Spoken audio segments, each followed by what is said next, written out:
How you going? It's Leo Sham Rep Nonetheless, and welcome to Come Box with Shan. We are back, and the topic is: did Errol Spence duck Manny Pacquiao? So, guys are all welcome. I'm going to put the link in the chat. Anybody I don't know will have to show themselves backstage for about, well, as long as till I say they're cool. So that's what we got to do. Shelton in the building. AJ in the building. Lisa Bizzell's in the building. We just had a brilliant live watching Porter Ugas, and that was sick. It was sick. It was boring when I watched it now the second time. But, Peter Von Arts in the building. Get your asses on the panel. Johnny Olsen in the building. Unbiased in the building. I'm introducing. Introducing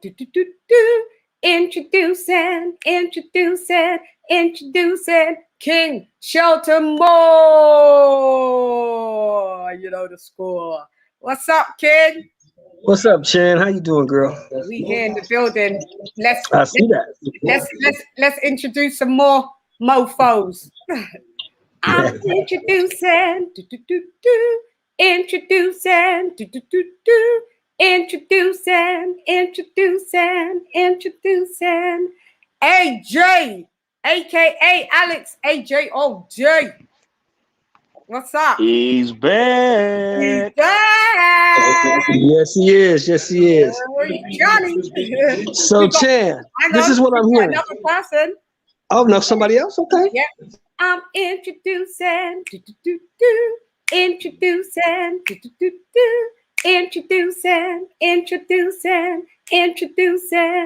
Lisa Queen Bizzles. Kaboom. Hey, Lisa. Hi, guys. How's everybody? Everybody good? Back again. Good. We back again. Round 2. Fight. So what I'm getting from everybody here, right? This is what I'm hearing. You guys don't believe that the injury is legit, right or wrong? No, I believe it's legit.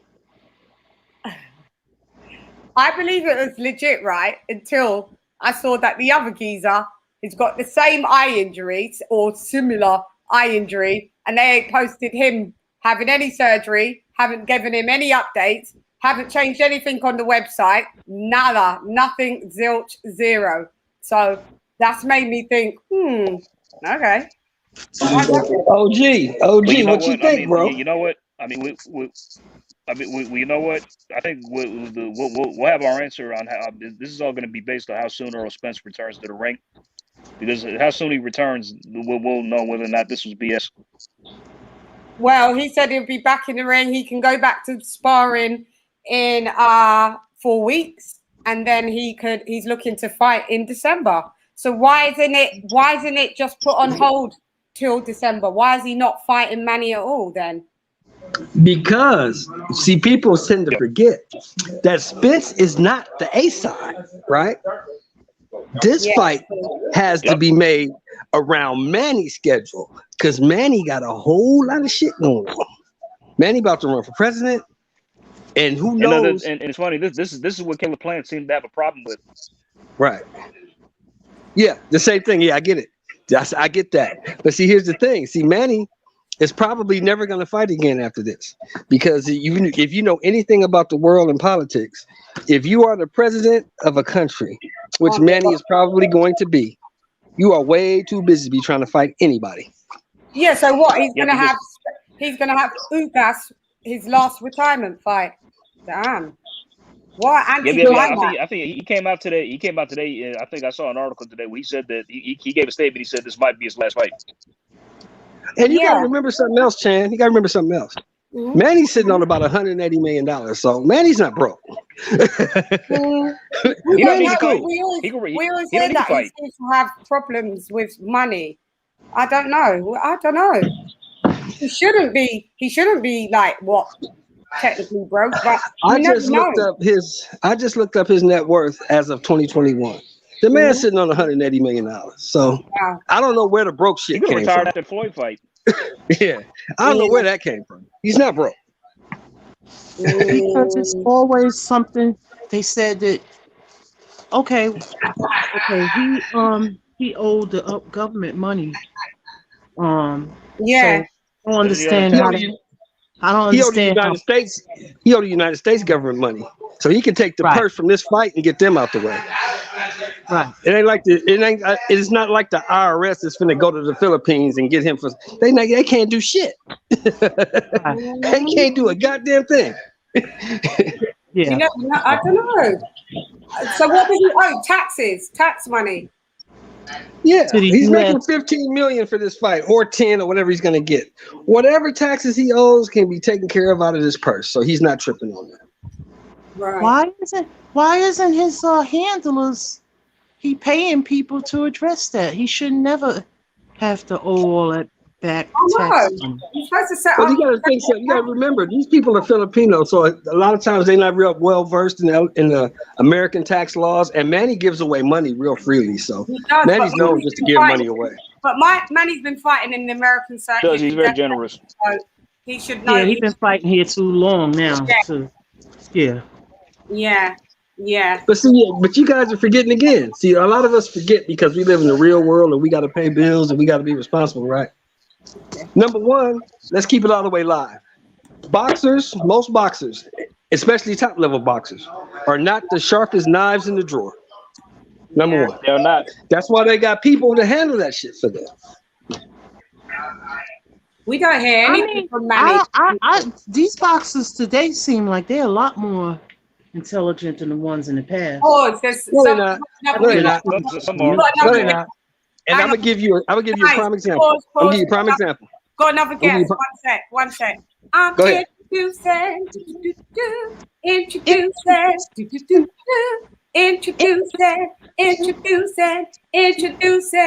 exclusive. Yo. Not my G. What up? What up, E? What's up, my youngin'? What's good? Welcome. I haven't seen you for a minute. So now, welcome back to everybody on the panel. Much love, much respect. Yes, yo. What's up, man? Now I'm gonna give you a prime example. You just had a guy, right, fight for the undisputed super welterweight title at 154 pounds, right? Yeah. He fought that fight for $1 million guarantee. Now, when have you heard of any top level guy fighting an undisputed fight for $1 million guarantee? Who you talking about, Jamal? Yes. I know. But you know PBC. With PBC, they make some fights with big money. From my Sugar Ray Leonard was making $9 million in 1980. Right. So you ain't involved from that? Come on, man. Stop it. Sugar Ray Leonard. But he wasn't Sugar Ray Leonard back then. He was just a guy who came up and got a title. He was just starting out. Right. You fighting for Sugar the Ray undisputed. All four belts. The undisputed. All 4 belts for $1 million. And it's on regular TV. Come on, man. These dudes ain't that sharp.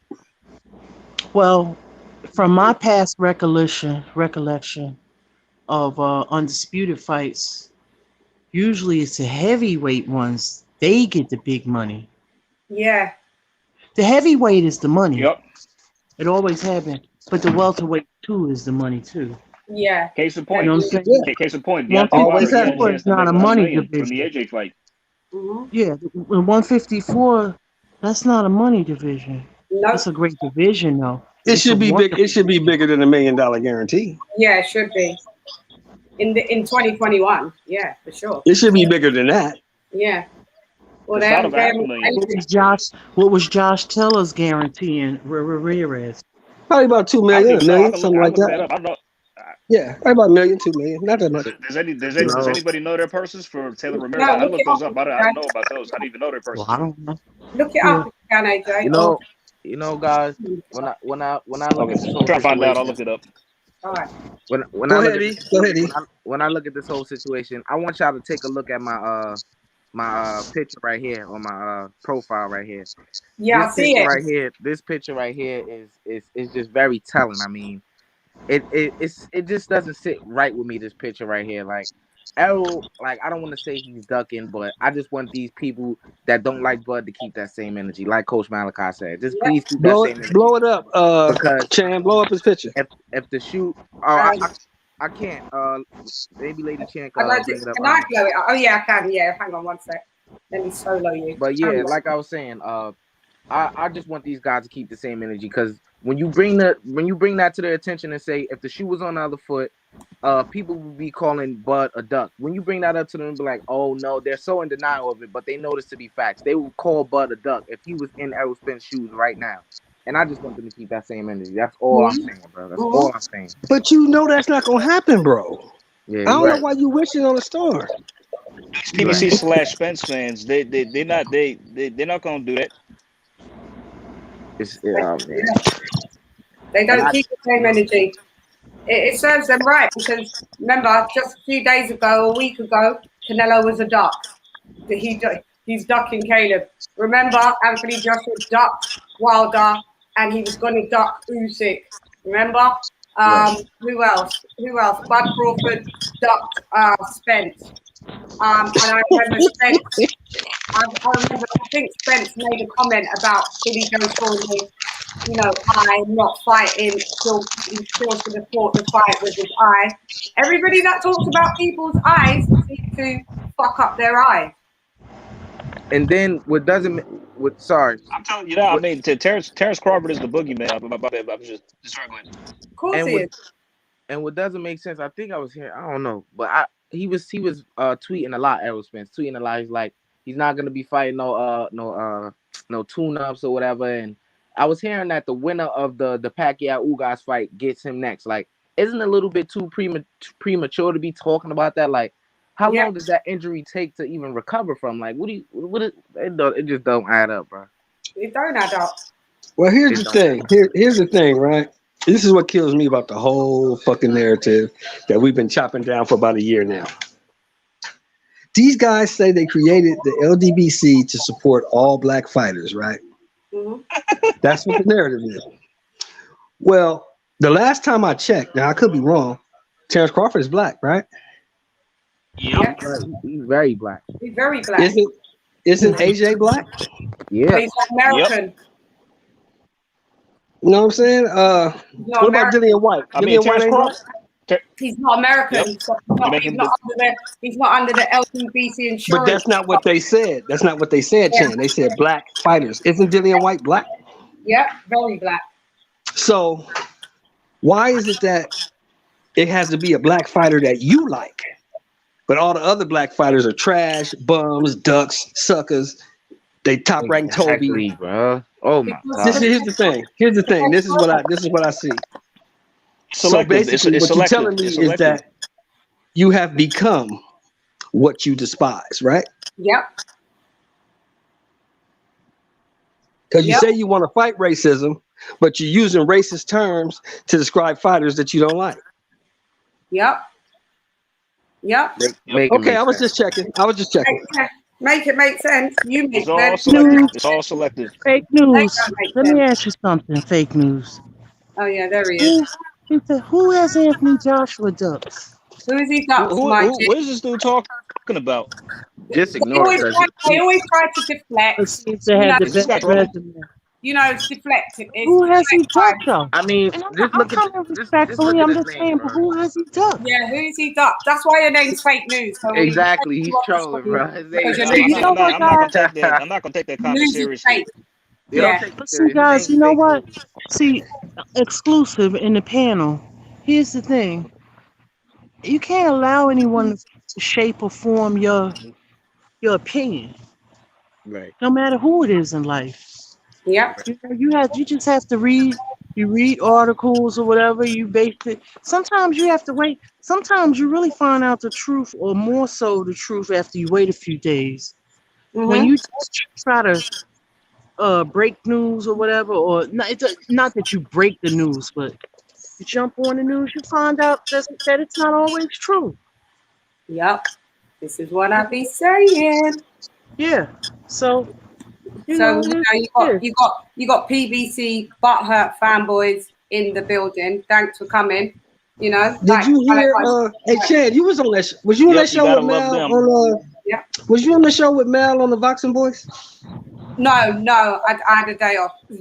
Oh, okay. Because did you hear how Malachi? Did you hear how Malachi checked Ness?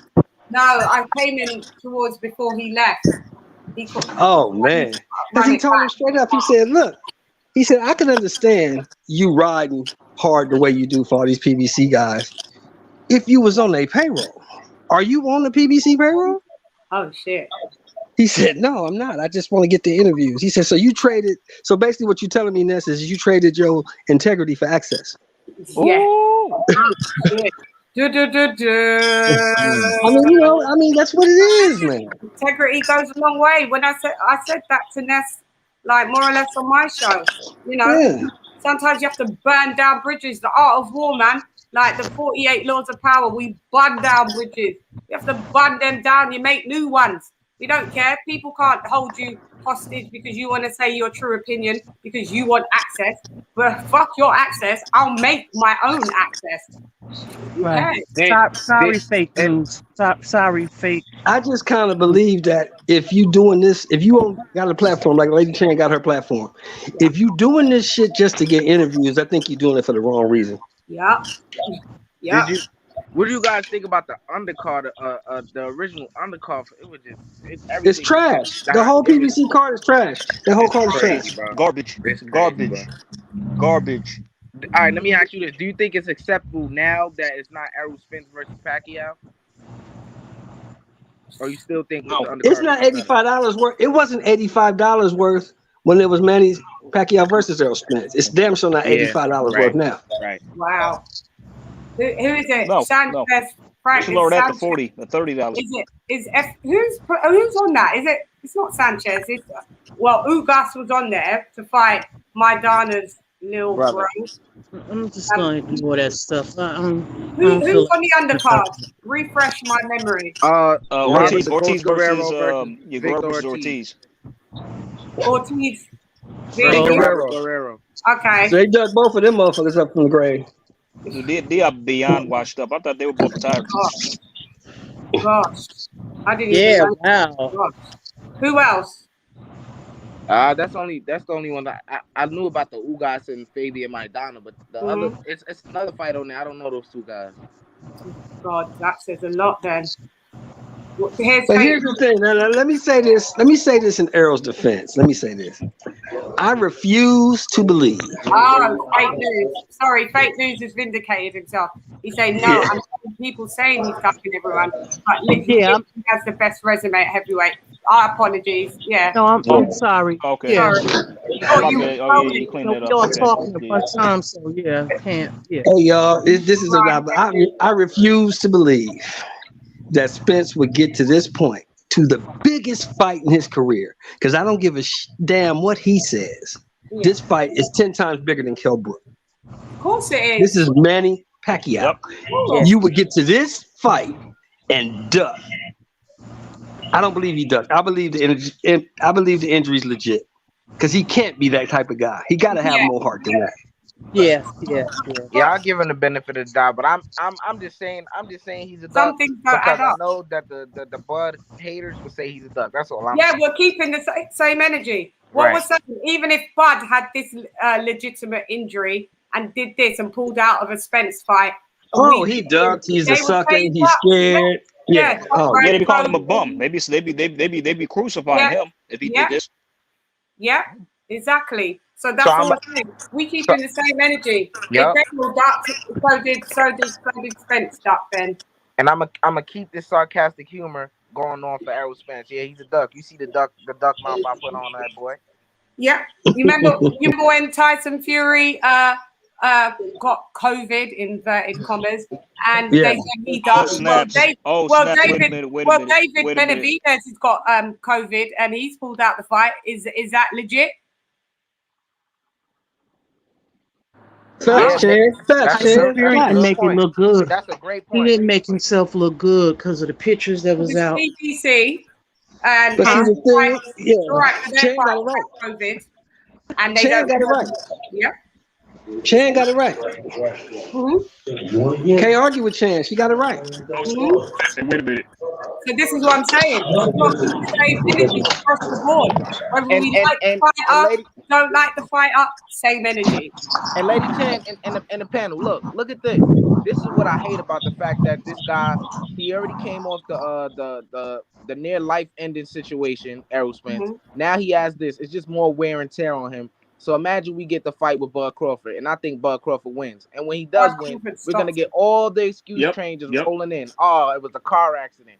His eye wasn't healed. That's why, me personally, I do not want to see the fight no more. The fight is not as big as it was to me anymore, and I don't want to see it just off the simple fact of that.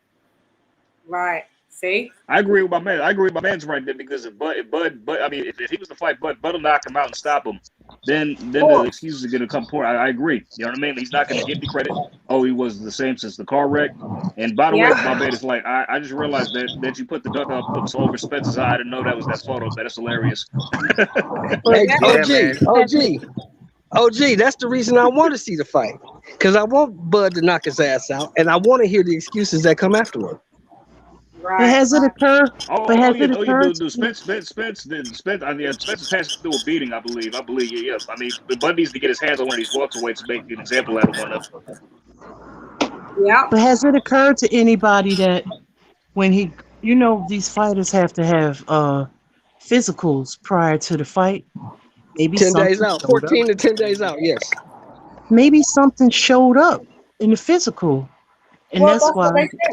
That's what they said. They said he couldn't pass the pre-fight physical. That's what they said. Right. So he had to address it. You know what I mean? Yeah, but how comes they didn't detect it in the 14 days before? So you got that working sparring. So why was you doing hard sparring, obviously without headgear then?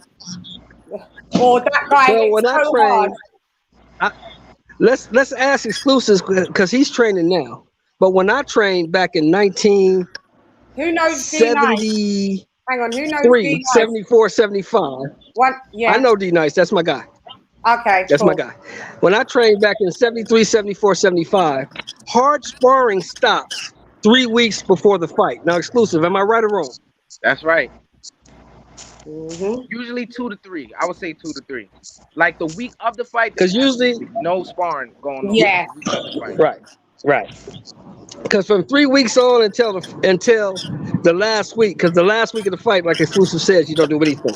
But from 3 weeks to 1 week, you're doing what's called body sparring. You may go body shots, but no head shots, no hard sparring. Mm-hmm. So what happened then? Man, maybe the training camp wasn't good. I don't know, man. I already had Manny Pacquiao beating this dude. I just don't think that Errol. I mean, he does have an overwhelming attack. His offense. Well, remember the sparring footage that was leaked? All of a sudden, got pulled down. Of Errol Spence. He was getting worked. It wasn't like overworked, but PBC obviously thought that wasn't a good look, and they took that down. So I'm taking it from that sparring session or sparring sessions after that is where he obtained the injury. I don't know. Things don't add up. They don't all add up. D-Nice, what you think about this whole situation, D-Nice? Yeah, D-Nice. Yeah, I've been listening, and I think the injury is legit, but I think it happened a lot earlier than they think. That's why things came together the way they did. I believe that's why Ugas was training, was sparring with a southpaw. I believe this happened some time ago, and everything that they did from the injury on was a play to set up this fight for Ugas and. So that means it was all fake then, from jump. It was all Well, pre-planned. no, I don't think the scenario is fake, but the injury is real. I believe they made the scenario up after the injury. I believe he truly can't fight because I don't believe he would just pull out and miss the biggest fight of his life. I believe the injury was real. It's a chance that he probably will not fight the rest of 2021. Mm-hmm. And knowing that, say a month ago, they put this into place. Damn. And that's really to salvage the money that's already spent because they already millions in. Calling this fight off was not an option. Gorgaraga, I agree with you 100%, bro. I believe that Spence might have been walking around with a slightly blurry vision without knowing he had a tear. I believe that. That's possible too. Possibly. But from me reading, it says that any type of tear in the retina will cause discomfort. So I don't think he could have been walking around. Yeah, like I don't think he could have been walking around long, knowing his eyes feeling, a different type of way without getting it checked. I believe they been knew about this. Hey, Peter, it's not detached, bro. It was a tear in the retina. It wasn't detached. Sugar Ray Leonard had a detached retina. Abner Mares had a detached retina. His wasn't detached. How do you flip 9 times in a car, don't get one thing really bad, I think a couple of teeth or something, but yet you do sparring and get a tear in your retina? Ain't that wild? That's God, Tran. That was God on that boy's side that night. Yeah, that's a fact. Oh yeah. The fact that he didn't even have any broken bones was a blessing. Because I was in a car accident and I spent 2 months in the hospital. So for him to come out like that and still be able to resume his career was a blessing in itself. But when you not the same as you was before the accident, now these sparring partners is getting the best of you in sparring, and you taking more punishment than you used to. I still don't think he's as disciplined as he needed to be. I don't think he D-Nice, you my man. You my man. I don't want to hear that shit. I don't want to hear that shit because they say Danny Garcia is a Hall of Fame fighter and he beat the dog shit out of Danny Garcia. So I don't want to hear that excuse shit about him not being right from the accident. I believe it's the truth, though. I believe it's definitely the truth. And I never thought Spence was, I never thought Spence could beat Crawford since the Benavidez fight. I never thought that about Spence. You guys think that he was 100% Garcia fight? Respect exclusive. No, I don't think he was 100%, but I don't know what his 100% looks like now. Because if that was 70, 30 more percent don't make that much better. Yep. We just don't want to hear the excuses. Just keep the same fucking energy. We don't want no excuses. Because if it was everybody else, we've heard it. We've heard everybody else. It's like the Joshua Usyk fight. If Joshua knocked out Usyk, Joshua Hader is always pumped up cruiserweight. He's a blown up cruiserweight. He wasn't a good heavyweight anyway. All this kind of stuff. I don't want to hear that if Joshua knocks out Usyk. No, because this is a dangerous fight for Joshua. Joshua could lose this fight. I don't think he will, but he could. Yeah, he could be outboxed. I just don't think that Usyk have enough pop to keep AJ off of him for 12 rounds. I don't see that. Every fight is a dangerous fight. Every time, this is a dangerous fight. He beats that dangerous fighter. He beats that dangerous fighter, and then this is no other guy is beating dangerous fighters time after time after time. Hardly, barely, in any weight division. Sorry. Because saying they're not fighting dangerous fighters time after time after time. I'm saying. They fighting tune-up, tough fight, tune-up, tough fight, tune-up. Yeah, so it gets on my nerves when I keep hearing, this is a dangerous fight for Joshua. Well, how about your favorite fighter fight some dangerous fights? How about that?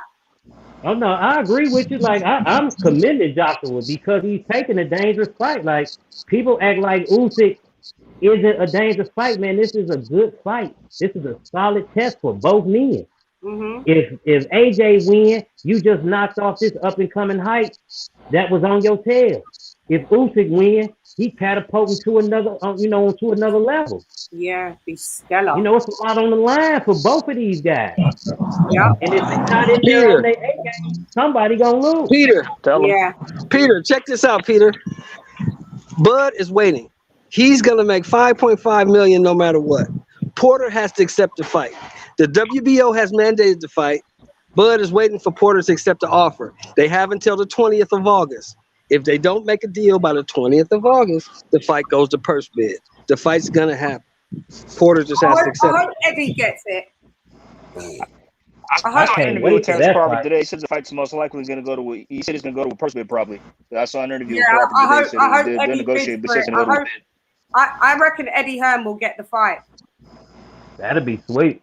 Oh, I hope it's on the zone. That'll be good. Yeah, I bet you Eddie gets it. I bet you Eddie bids for it and gets it. See, that means You that read only that that comment, fight only Chad? cost me $20. Hey, y'all read that comment right there? Now, I never said Danny was a bum. I said he's not a Hall of Fame fighter. Oh, I didn't He's know. B level at best, but he's not a He's bum. not even a top welterweight. But he's not a bum though. He's not a bum though. No, I wouldn't say he's a bum, but I got Boots Ennis over Danny Garcia right now. Oh, But that- we first of all, Hey, to well, get in D the Nice, Hall I'm of gonna be Fame- honest with you. D Nice, I got Boots Ennis over damn near everybody. What yeah. about you, Lise? Boots Ennis over Yeah. who? Me too. I said damn near everybody. Yeah, the way he looked, it looked like he beat Well, he everybody hasn't but Crawford. proven it I'm yet. still though. not saying over Crawford. Sorry. No, he ain't got Lisa said it. yet. Did you? Lisa said it. Say it again, Lisa. He hasn't proven it yet. That's facts. That is a fact. Yeah. I don't think over. He's great Bud. though. Great talent. Yeah. Great talent. I He's see great. him very well. Yeah. He's great. But Just from the eye test, I think that he beat Danny Garcia. Like now, Porter's a different test. But Porter can make Why that you look jumping on Sammy, Chad? Why you jumping on Danny Sammy? tripping. Nah, Danny beats Boots. Danny beats no one.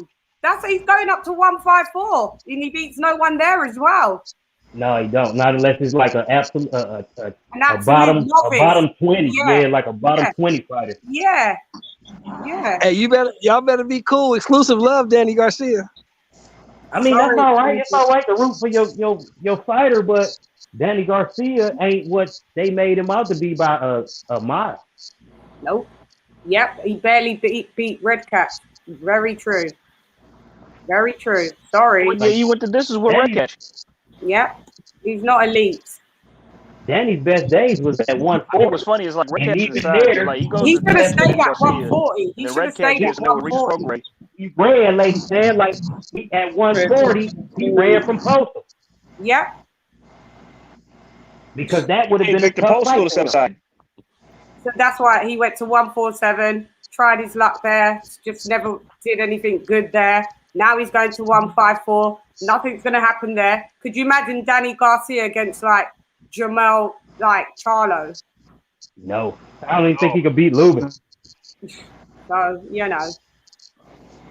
I think Lubin knocked him out. He beat Tony I Harrison. think.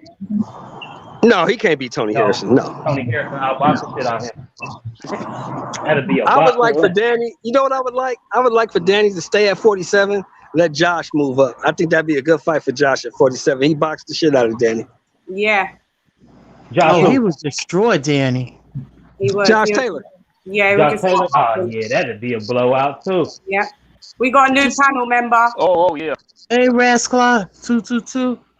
Taylor Hey, might- what's up, Mr. Bells? Hey, Lady Champ, thanks for having me on. I discovered your channel through Tony's review. Oh, you're welcome.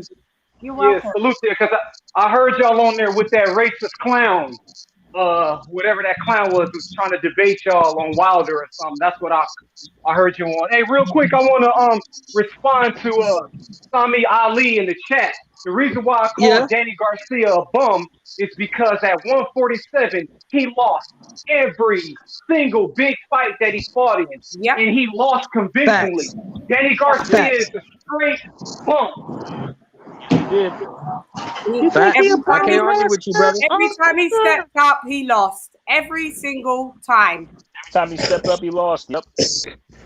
And I think Danny Garcia stopped progressing years ago. Yeah. I'm But biased. not every I'm time he biased. beats Is the Amir Khan. I'm biased. yeah, but that don't count. He be kind of at 40, Lisa. Hey, he be kind of wait. Well, and I'll go a step further by saying that if Danny Garcia would have gotten in the ring with Terence Crawford, that would have been the first knockout loss of his career. It would have been. Facts. That's a motherfucker. Danny got a chin now. Danny got a chin because I saw Keith Thurman. I saw Keith Thurman hit him with some stuff in the first round, and he didn't go down. Yeah. No, Lisa, I think the ref would have stopped it. Yeah, Danny gets knocked out. Crawford knocks Danny out. Yeah, Danny ain't got stops him. I think the ref He ain't got shit stopped for Crawford. Crawford. Crawford knocks him out. He'll get a stoppage. Inside of 10 rounds. Inside of 10 rounds, and I got money on it. He knocks Danny out. I don't think he knocks him out, but he gets there'll be a stoppage of like on the ropes or something. Yeah, that's what I'm thinking. He stops him, knocks him out, either one. Danny Garcia. I think it's a stoppage though. I think Crawford will stop him on cut. Yeah. Yeah. I think Kell Brook will knock him out. Nah, Kell Brook can't knock Danny out. Kell Brook, I think he will. I got Danny, and that's right. Kell Brook's done. Danny got a granite chin. No, Kell Brook could outbox him, but and win on points. But Kell Brook couldn't stop Garcia. I think Garcia would stop Brooks. Yeah. Why y'all got such hype on Garcia? Garcia ain't fought nobody. Every time he fought somebody, he got his ass whooped. Brooks been at 154 years.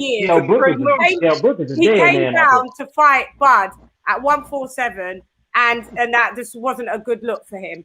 For him to continue to fight at 147 and fight a Danny Garcia, who's actually quite naturally a beefy, dense boxer, Brook hasn't got that power anymore to knock granite chin Garcia. No. Yeah.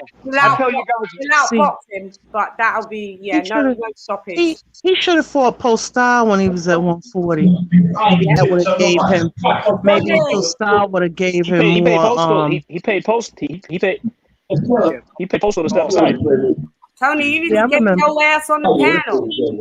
See, but if Danny lose to Postal at 40, he don't get them opportunities when he get them at 147. No. And that's why he moved up, because he was a victim of the right promotion. Mm-hmm. I don't know why he's going to 154. Come on, guys. He knocked out the great Rod Chalker. It's so pointless going to 154. He's not going to be a champ in 154 at all. Hold on, y'all. I don't think that's his goal anymore. Hold on, y'all. We got to address Peter. Peter, based on what?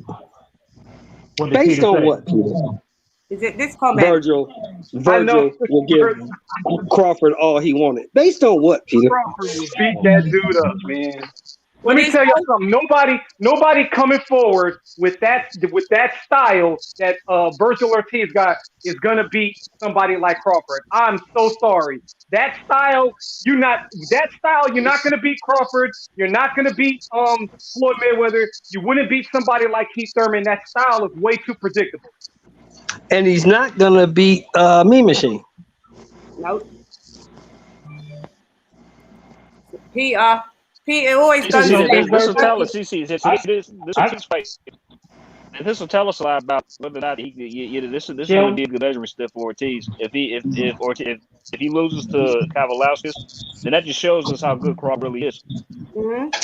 Yeah, this fight gonna tell us everything we need to know about Virgil. If he wins, he's the good. If he don't win, he's what we thought he was. I got Ortiz. I got Ortiz winning. Mm-hmm.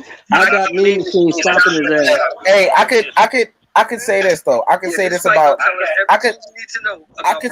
this fight. Someone turn off your window open. I could say this. I could say this though. I could say somebody gotta turn their YouTube off. I could say this about this fight. Okay. Yeah. Somebody got their YouTube on. You gotta turn it off. I'm sorry. I could say this about this fight though. Mean Machine is like the difference between Mean Machine and Virgil. Virgil, he relies a lot on being aggressive and coming forward, and just pushing the fight onto his opponents, right? But then, Mean Machine, he can hit just like Virgil, but he's more of a boxer. Like he uses IQ more. He boxes his way to the knockout. You get what I'm saying? I do think that Virgil will win this fight by decision. That's just my opinion. I think he stops him. Oh, yeah, if it goes to points, Virgil will probably get the decision, though. That's for sure. I think there's going to be a stoppage.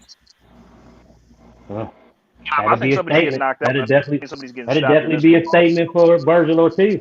Yeah. That's why they put him in there. Peter, we're not saying that Crawford is unbeatable. Let's see. We're not saying that Crawford is unbeatable. We're saying Crawford will beat the shit out of Virgil. That's what we're saying. Yeah. Right. Yeah, don't you like Bud? I mean, what fight? What? You don't like Bud? No. I don't know. Yeah. Go on. You chop it up. Okay, that was the right comment right there. See, because Mean Machine already knows Virgil is the guy. Virgil is the guy in this fight. Mean Machine knows he got to get a knockout to win. He ain't gonna get no decision against Virgil in Texas. It's not happening. No. Oh no. No. Yep. I don't think Mean Machine can do it though. Mean Machine started to break down in the Crawford fight. He's a pressure fighter, and he's a good body puncher too. And he has power. He got power. Yeah. Because he got all knockouts or TKOs. All of them. Once he started to take that fire, he started to whip. So and Virgil Ortiz. He don't have no defense. Look at this dude, Mark Tayon. Look at this dude in the comments, Mark Tayon. Mark, what happened to Mean Machine? Did Mean Machine make it to round 10? I'll wait.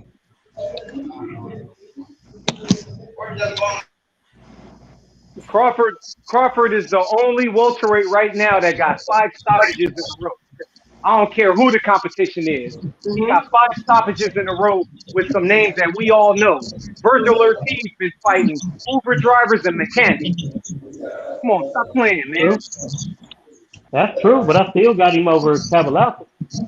Mark, I'm still waiting. What happened to Mean Machine? Did he make it to round 10? I'm still waiting, Mark. Yeah, they only talk about, it's just like with Keith Thurman and Collazo. They only talk about the body shot. But look at what he did afterwards to Collazo. He didn't come out the corner. Nope. Same way with Bud Crawford and Gamboa. They only talk about he got rocked by. Come on, look at what Bud did. He knocked him down several times. Yeah. That's when I knew Bud. That fight is when I knew that man was special. Bro, I said hello like 5 times, bro. Like, would y'all say that's Crawford's best performance? Which one? The Gamboa. That's my shit, bro. No, his best performance was Kell Brook. That's my shit. You think? His best performance was Kell Brook because he stopped Kell Brook. He stopped him in the 4th round. 4th round. And Kell Brook said, and Kell Brook said himself, I predicted the 4th round stoppage. Kell Brook said himself, I've been in with Triple G, I've been in with Errol Spence, I've been in with everybody, and I've never been hit like that, ever. Yep. Yeah, I think that's just boxing talk, man. Right. In my opinion, I think that, you know how these boxers talk. George Foreman to this day, he talk about the fastest hands he ever seen was some bum that we ain't never heard of. So I don't go by that. But I tell you one thing though, if none of these welterweights would have tagged Triple G up the way Kell Brook did, that's a fact. Spence, Crawford, all of them dudes would have been running for dear life. No, not Crawford. Crawford would stop Triple G.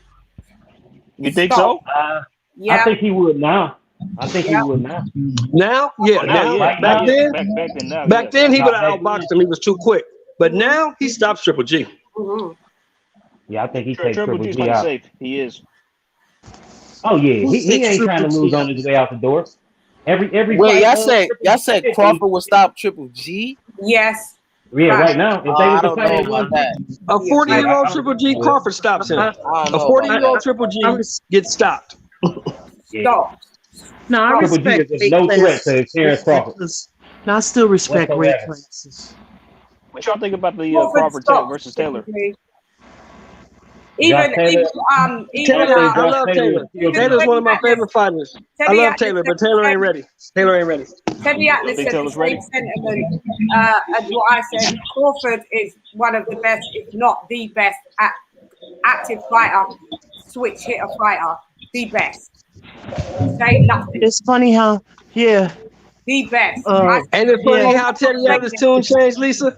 I'm on record. I was gonna say the same Teddy Atlas that when Crawford won undisputed match and Andre Ward was standing right there next to him, the pound for pound #1 at the time, and he said that Lomachenko. Do you know how everybody looked and felt? It was just like, huh? Did you just say this and this man just won undisputed? And then you got Andre Ward here. It was like, it was crazy. So I'm like, okay. Yeah, Teddy Lisa, you talk about Teddy Atlas when he said like because he said that he ranked Loma in his top 10 pound for pound after his first pro fight. Yeah. And then like Teddy Atlas was like, I agree. Why would you do that? Peter. I agree. Best switch. Peter, I know you like Triple G, Peter. I can see that. I can see that, Peter, but Triple G was good maybe 5 years ago. This Triple G now, no. He looked bad in his last fight. He looked old in his last fight. Yeah, Triple G is done, man. He takes so many hits. You talking about Zormeta? He may still be on the pound for pound list. And it seemed like that. It seemed like the pop in his punch ain't there no more. Yeah, Canelo was cooking him. I personally think the shit out of him in the last fight. Beat Canelo. He beat Canelo in the first fight. I don't care. We rewatched that. I gave Canelo. Yeah, he did beat him. I gave Canelo 2 rounds. That's an easy one. Triple G won that fight. He won that fight. Join the panel, bro. Yeah. Join the panel. And Bias, you say we never let you on. Join it. I told him. Come on, I told him. I put the links in the chat. Lady Sham, the reason why Tony's review don't want to jump on, I keep beating him every time we debate. Oh, like that? Yeah. Oh God. I mean, it don't matter what it is. Well, we could debate on what color the sky is, or what the weather is like. He can't beat me in no debate. That's all. So you saying you got his number? Oh, every time Tony, he'll admit it when he jump on. He'll admit it. He knows. I thought it was Toney and Haplo. I didn't know about you and Toney. Tony, you got to jump on. Me and Lisa, we like your voice. Your voice alone. That it is. Tony knows I'm just kidding with him. Tony knows I'm kidding with him. Tony's got a nice voice. We love his voice. Tony is my bro, man. Yeah. Flame. Okay, I'm putting the link in the chat. Tony got that smooth voice. Yeah. My brother UGC. UGC Flame. My guy. Where are you? Yep. Yeah, man. We need Toney in the building. Well, this is a good step up for Virgil Ortiz because I like Ortiz. I think it's gonna be this fight. Maybe somebody said maybe fight of the year. I'll tell you who didn't. Now I'm gonna tell you who didn't. And I'm gonna tell you whose style didn't mesh well with the King. That was Ray Robinson. Yeah. Ray Robinson, right? Ray Robinson is a very crafty, tricky fighter. He doesn't make you look good in fights. Because when he fought Josh Kelly, I thought he won that fight, but they gave it a draw. Yep. Lady I ain't seen Josh Kelly since. Yep. I like Virgil as a fighter. I think Virgil's a good young fighter. Optimum word in that sentence is young. He's not ready for the elites yet. Yeah, he's a baby. Yeah, the Maurice Hooker fight proved that. Because if he tries to fight Mean Machine, the way he fought Maurice Hooker, using his face for defense, he's in trouble. He's in problems. Yeah. He's in problems because that's what I'm saying. He just eats shots. But the thing is, with Maurice Hooker, he out hooked the hooker. Which was hilarious. Which was hilarious. Yeah. Virgil's face was all painted up after that fight too. Man, he had marks. Yeah, his face. Yeah, because he ate a lot of shots. Jabs. You see Mo Hooker? If Mo Hooker had a little bit more pop, he probably would have stopped Virgil. But he don't have no pop. No pop at all. Not at 40. New media today. USA boxing. What's up, Malachi?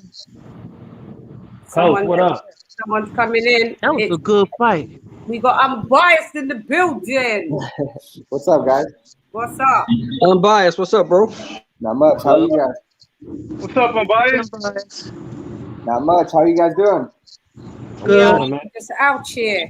What's your take? Unbiased. What's your take? That's another Unbiased. Lady Chan on the Boxing Boys the other day. That's cool. Yeah. Coming up quick. Oh, this must be another Unbiased. Yeah, having fun with PBC Ness. Yeah, he's crazy.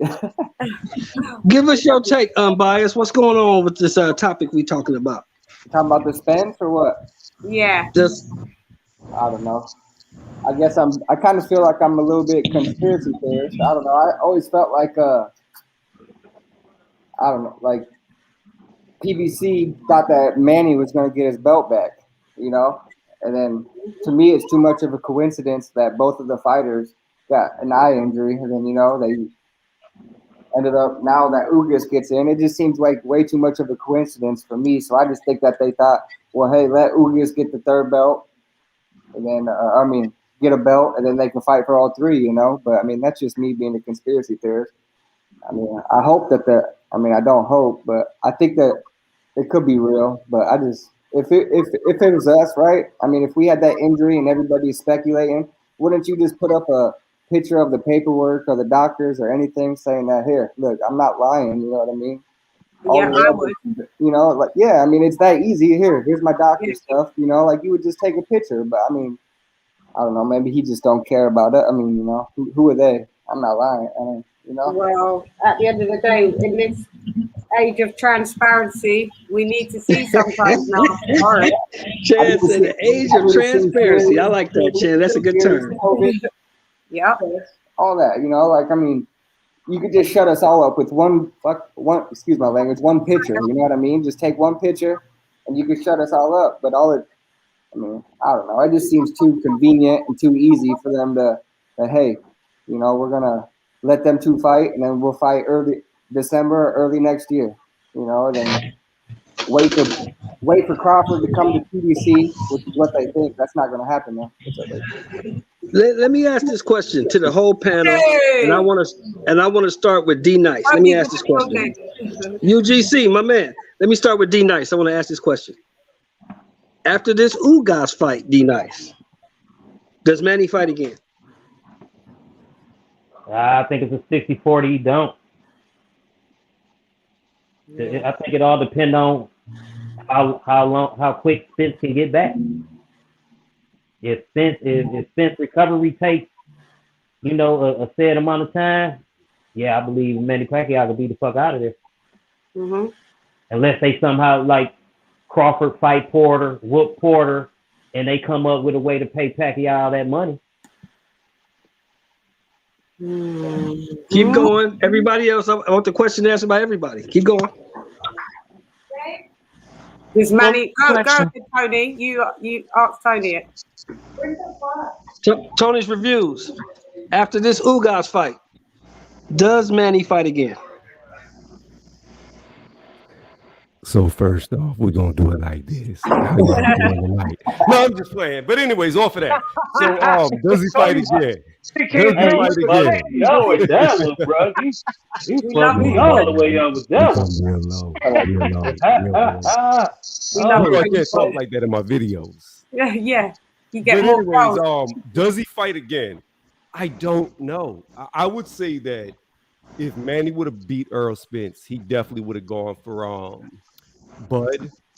But being that he's so old and being that we don't know when Spence is going to come back, I don't know if he fights again, to be honest. I really don't know. Exactly. We don't know.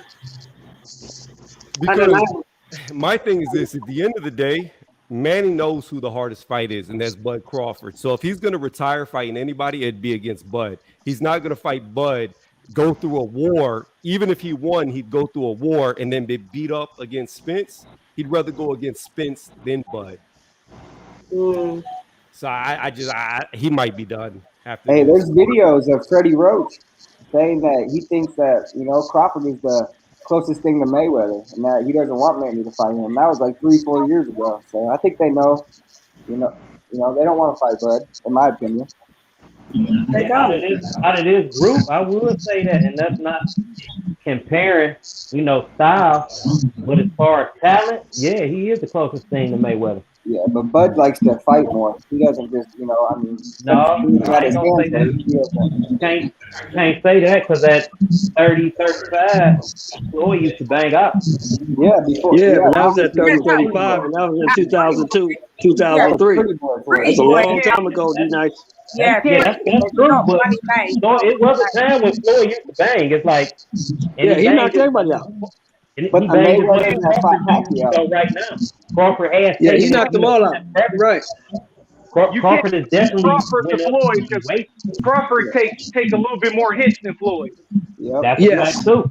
If you look at that postal fight, though, you know what I mean? Oh yeah, that was Floyd.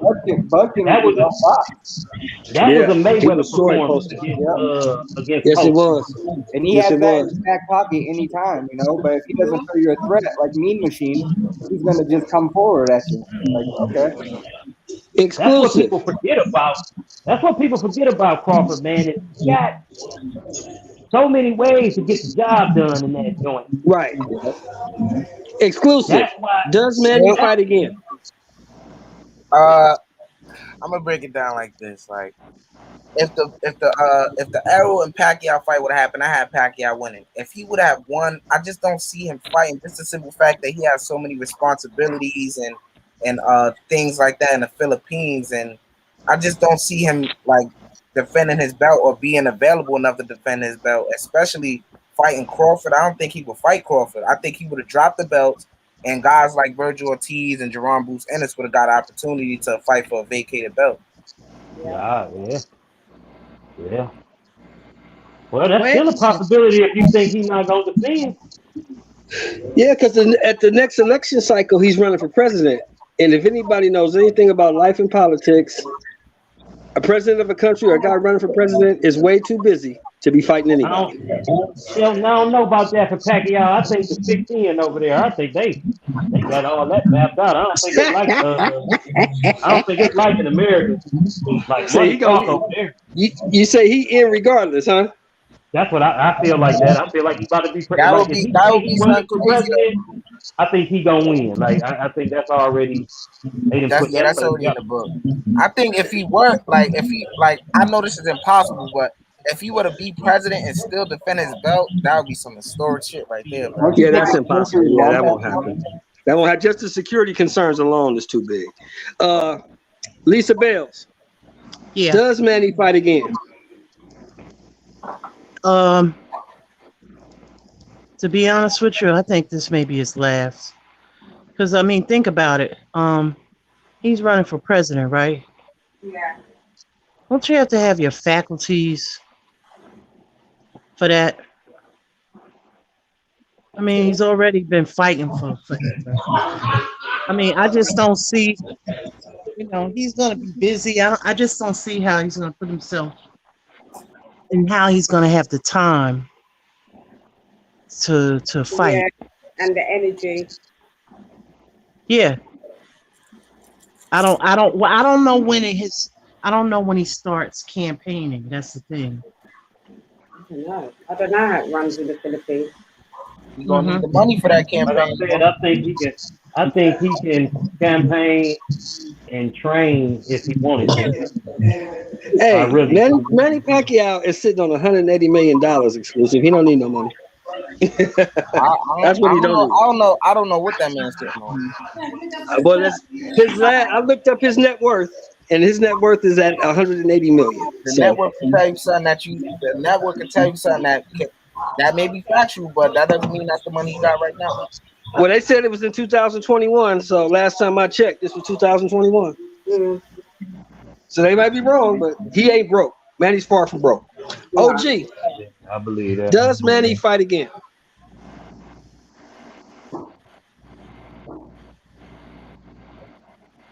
It's OG. Not. Shelton, who you answer that question to? I got unbiased in the middle at the bottom. Who's to the right? Who's to the left? My left of unbiased. Oh, you talking about me? Yes, sir. Does Manny fight? Oh, Does Manny? Does Manny fight again? No, I don't think so. This could be his last Oh, fight. I hear you. You're breaking up. Hear me Got now? a super chat. Hear me Oh, now? yeah. Now? UGC Flame. Don't UG. I think Errol got paid to promote Pacquiao. Yeah, beat Ugas, man down, strap season, and still. Yeah. That is, yeah. That thought crossed my mind, kind of with how they did, how AJ and Fury was going to be the fight, and then it turned out to be Wilder and Fury, and they just. So that thought did cross my mind. Possible. Can you answer? Is he? Can he talk? Or is he? Is his mic breaking up still? Can you hear me now? Can you hear me now? Got you. Yeah. Okay. Does he fight again? No, I think this could be his last fight. It's just that, like, you know, because due to the statement he made earlier, I read the article, but he said this might be my last fight, and just now with this postponement, I just think it could be the last time he steps in the ring. So I wouldn't be surprised if this is the last time he fights. Would you be sad if it was his last fight? Be an end of an era, wouldn't it? Yeah. Okay, Lady Chan, to you. Does Manny fight? Go ahead. You guys, to me, Manny Pacquiao is a warrior. You know what I mean? I think he does. I think he does fight again. One more. He's gonna go out on the shield. You're gonna have to beat Manny Pacquiao, in my opinion. That's the only way. If he keeps winning, he's not gonna stop fighting. I think he has one more fight after this fight. Oh God, yeah. The mega fight. Let me ask y'all all this. He said it's about. Can I answer that question real quick? Yeah. I was waiting for you. Yeah. Does Manny fight again? Yeah, in my opinion, yes, and I'll tell you why. The reason why I think Manny Pacquiao continues to fight is because he's like one of those boxers like Roy Jones Jr., you know, like James Toney, guys who just don't want to quit. Like, even though they're making all this money, their mind is still thinking, I'm the same fighter I was 15, 20 years ago. I can still do it. And number two, not only that, you look at the welterweights now compared to the welterweights even 10 years ago. The welterweight division now, if minus Crawford, they're not really that good if you really think about it. They're not that good. And because they're not that good, it's keeping people like Manny Pacquiao still active. Because he's like, hey, I got 70% of myself in me. I think I can still beat these dudes. That's why I think he's still going to fight. All right. Can you imagine Manny Pacquiao and Sean Porter and Manny Pacquiao's prime? It wouldn't even be close. Oh yeah. For me, the reason why I still think he makes another fight after this is because he was on record the other day saying, you know, he took the Spence fight because of legacy. That's a tough fight. So he wants to, you know, have. So I don't think he'd be satisfied retiring after an Ugas win. One of my friends. I mean, but the last thing I want to see is him ended up like Eric Morales. I don't want to see that happen to him. You know, that'd just be a shame. That's a fact. I will say this. One of my friends used to be at the Wild Card gym when Sean Porter used to be sparring with Manny Pacquiao, and he used to always say, anytime Porter would be trying to do too much, Manny Pacquiao put those paws on him. Really? Yeah. See, I say this though. I gotta be honest though. Manny Pacquiao is the ultimate opportunist. I heard somebody say this. Before the Errol accident, it didn't look, when Errol called him out, it didn't look like he spoke. I'm be honest. But after the accident, he got right on him. And then with Keith Thurman, he didn't look good in Hold on, let me finish. You say, go ahead, bro. He didn't look good against Keith Thurman. Didn't look good against what's his name, Josecito Lopez.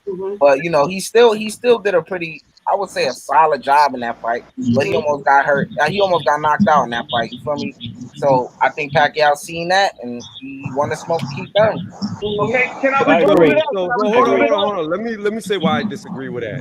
Here's why I disagree with that sentiment right here. And this is plain and simple and easy to debunk.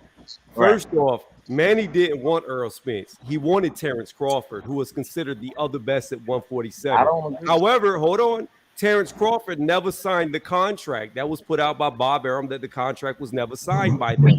So Manny went from the other best to the other best. I don't think it had nothing to do with being an opportunist. He just went from the number 1/number 2 guy, how you look at it, to the other number 1/2 guy. And that's why he ended up in there with Spence. Because if everything would have went the way it was supposed to be, he would have been fighting Bud. But you got to remember, Tony, what you omitted was the fact that Bomac told Crawford not to sign the contract because the money never showed up. Yeah, what it really was is that they were only going to give Crawford I think it was like 6 or 7 million, and then so much money of the pay-per-view back-end money. That's what it really was. Okay, but here's my question. Hold on. This is the problem with boxing right here. Here's my question to that. Has Bud ever made more than 6 or 7 million in one fight? No. Exactly. No. He's probably made This is the problem with the fighters also right should be now. noted there earlier this year. Listen to this. Hold on. Look, Andy Ruiz Jr. took like $7 million to fight Anthony Joshua. It was $3 million less than Gerald Miller. Okay, he beat Joshua, and in his next fight, he got what, like 40 million? He got 10 million. He's a $17 million guy now. He went from sleeping on his mother's floor in her bedroom. Yeah. He went from sleeping on the floor in his mother's bedroom to a $17 million guy. You're right. But my point is this. It's just like Floyd Mayweather Jr. When he fought Oscar De La Hoya took like 70% of the money. Mayweather was cool with that. He played B-side the whole way through because he knows if you beat the cash cow, you become the cash cow. So sometimes you have to take a loss to take a gain. And the problem is none of these fighters want to take less, and that's all they're worth. They're only worth less. But let me ask you this. Let me debunk you a little bit, Tony. Let me go ahead, bro. That's what I want. Real quick. Go ahead, go get on it. All right, let me rebuttal the opportunist thing. Right? If you a fighter and you know you've been knocked out before and you've been through wars and you still a big name and you have an opportunity to see other big names that look like they kind of slowed down, that look like they might not have a little bit left, why not pick them then? Why not fight them now? If I'm old now, I'm past my prime, why can't I wait till this guy look like he might not have a little left? Wait till this guy slow down. Floyd Mayweather did it damn near his whole damn career. So how come Manny Pacquiao can't do it when he's old? Floyd was doing it when he was young. You feel me? So him being an opportunist, hey, I'm all for it. That's called smart boxing. Hey, and let me debunk Tony 1 second. Now, here's a question for you, Tony. Simple question. Why does Manny Pacquiao want 40 million to fight Crawford? But he'll take 15 million to fight Spence. Exactly. That's what I was going to say. Because Top Rank has deeper pockets than the PBC. Top Rank is a corporation, is worth a lot more than the PBC is. So therefore, there is more money to be taken. On top of that, Manny made Top Rank, who knows how much money throughout his career. So it's kind of old to him. Hold up. Hey, Top Rank has You don't think it's because that's a tougher fight? I do. That's why it is, but Manny it is a tougher fight, without a doubt. Bud will beat Spence. There's no questioning that, in my opinion. It's a foregone conclusion that Bud beats Spence. It's a foregone conclusion he beat Pacquiao. Yeah, I believe he beats Pacquiao as well. Do you guys know that Pacquiao never got paid from ESPN? Pacquiao never got paid at Top Rank. He never got that 40 he was asking for. So he came down on his price for an easier fight, and they made a $15 million fight. Exactly. If he would have came 15 million, he never got paid from Top Rank. If he would have came at Top Rank with a $15 million offer, he would be fighting Crawford. But he didn't. He came with a $40 million offer. Hold on. Wait a minute. You saying because Top Rank's pockets are deeper, but they didn't pay him. Exactly. That's not true at all. That's not true at all because there are several articles out there that said the money was there. Terence Crawford did not sign the contract. Bob Arum said that the contract was there and Crawford was the one that did not sign it. Because I'm about to tell you, from Bomac himself said that he told Terence Crawford not to sign the contract because there was no proof of funds. Yeah, Miles just said that. So you are right. He didn't sign the contract, and it was a reason, and that's the reason that his manager said. Yeah, facts. Put up the coach's comment, Chan. It's up there. You can run with that, and you can believe that, but it's the same thing right now. What's going on? Look at Bud and Porter right now. Bud sent no contracts over to Porter. The same could be said about Porter. I don't think he doesn't have to. Hold on. He doesn't have to. Let me finish. The fight's mandated, bro. He don't have to send a contract. It is mandated. Yeah. And Porter is in the challenger's position. However, to counter that, Bud is the one that keeps saying that nobody wants to fight him, that nobody will fight him. All the PBC guys are ducking him, but yet he takes no initiative to try to get them in the ring with him. Okay. He said he wants to fight him. What more initiative does he have to do? He said he wants Toney, to fight what him. does a challenger get per WBO? What does a challenger get? What percentage does a challenger usually get? Usually 70-30. He gets 25% or 30%, right? No, Bud said, I'll give him 40%. That's the article is out there too. Bud said, I'll give him 40%. We'll give him 40%, but did they send a contract to him? He doesn't have to. The WBO and Bob has to do that. He doesn't have to. Listen to your argument. You said that Bud said that Porter could have 40%, right? Right. Which changes the stipulations of what the WBO allots a fighter, right? Right. So therefore, the champion Bud is agreeing to give the challenger more money, right? Right. So that's a contract he would have to send. That's the contract Bob Arum would have to send. Right. He said today. He said today. Bob Arum is his promoter, which represents him. So therefore, it would have to come from his side, and it has not. Tomato. What I'm saying is he had an interview today. My point is this: Bud, Top Rank, Bob Arum, whoever you want to point fingers at, they do not send contracts. They say they want these fights so bad, but where are their offers to these other people to try to get? I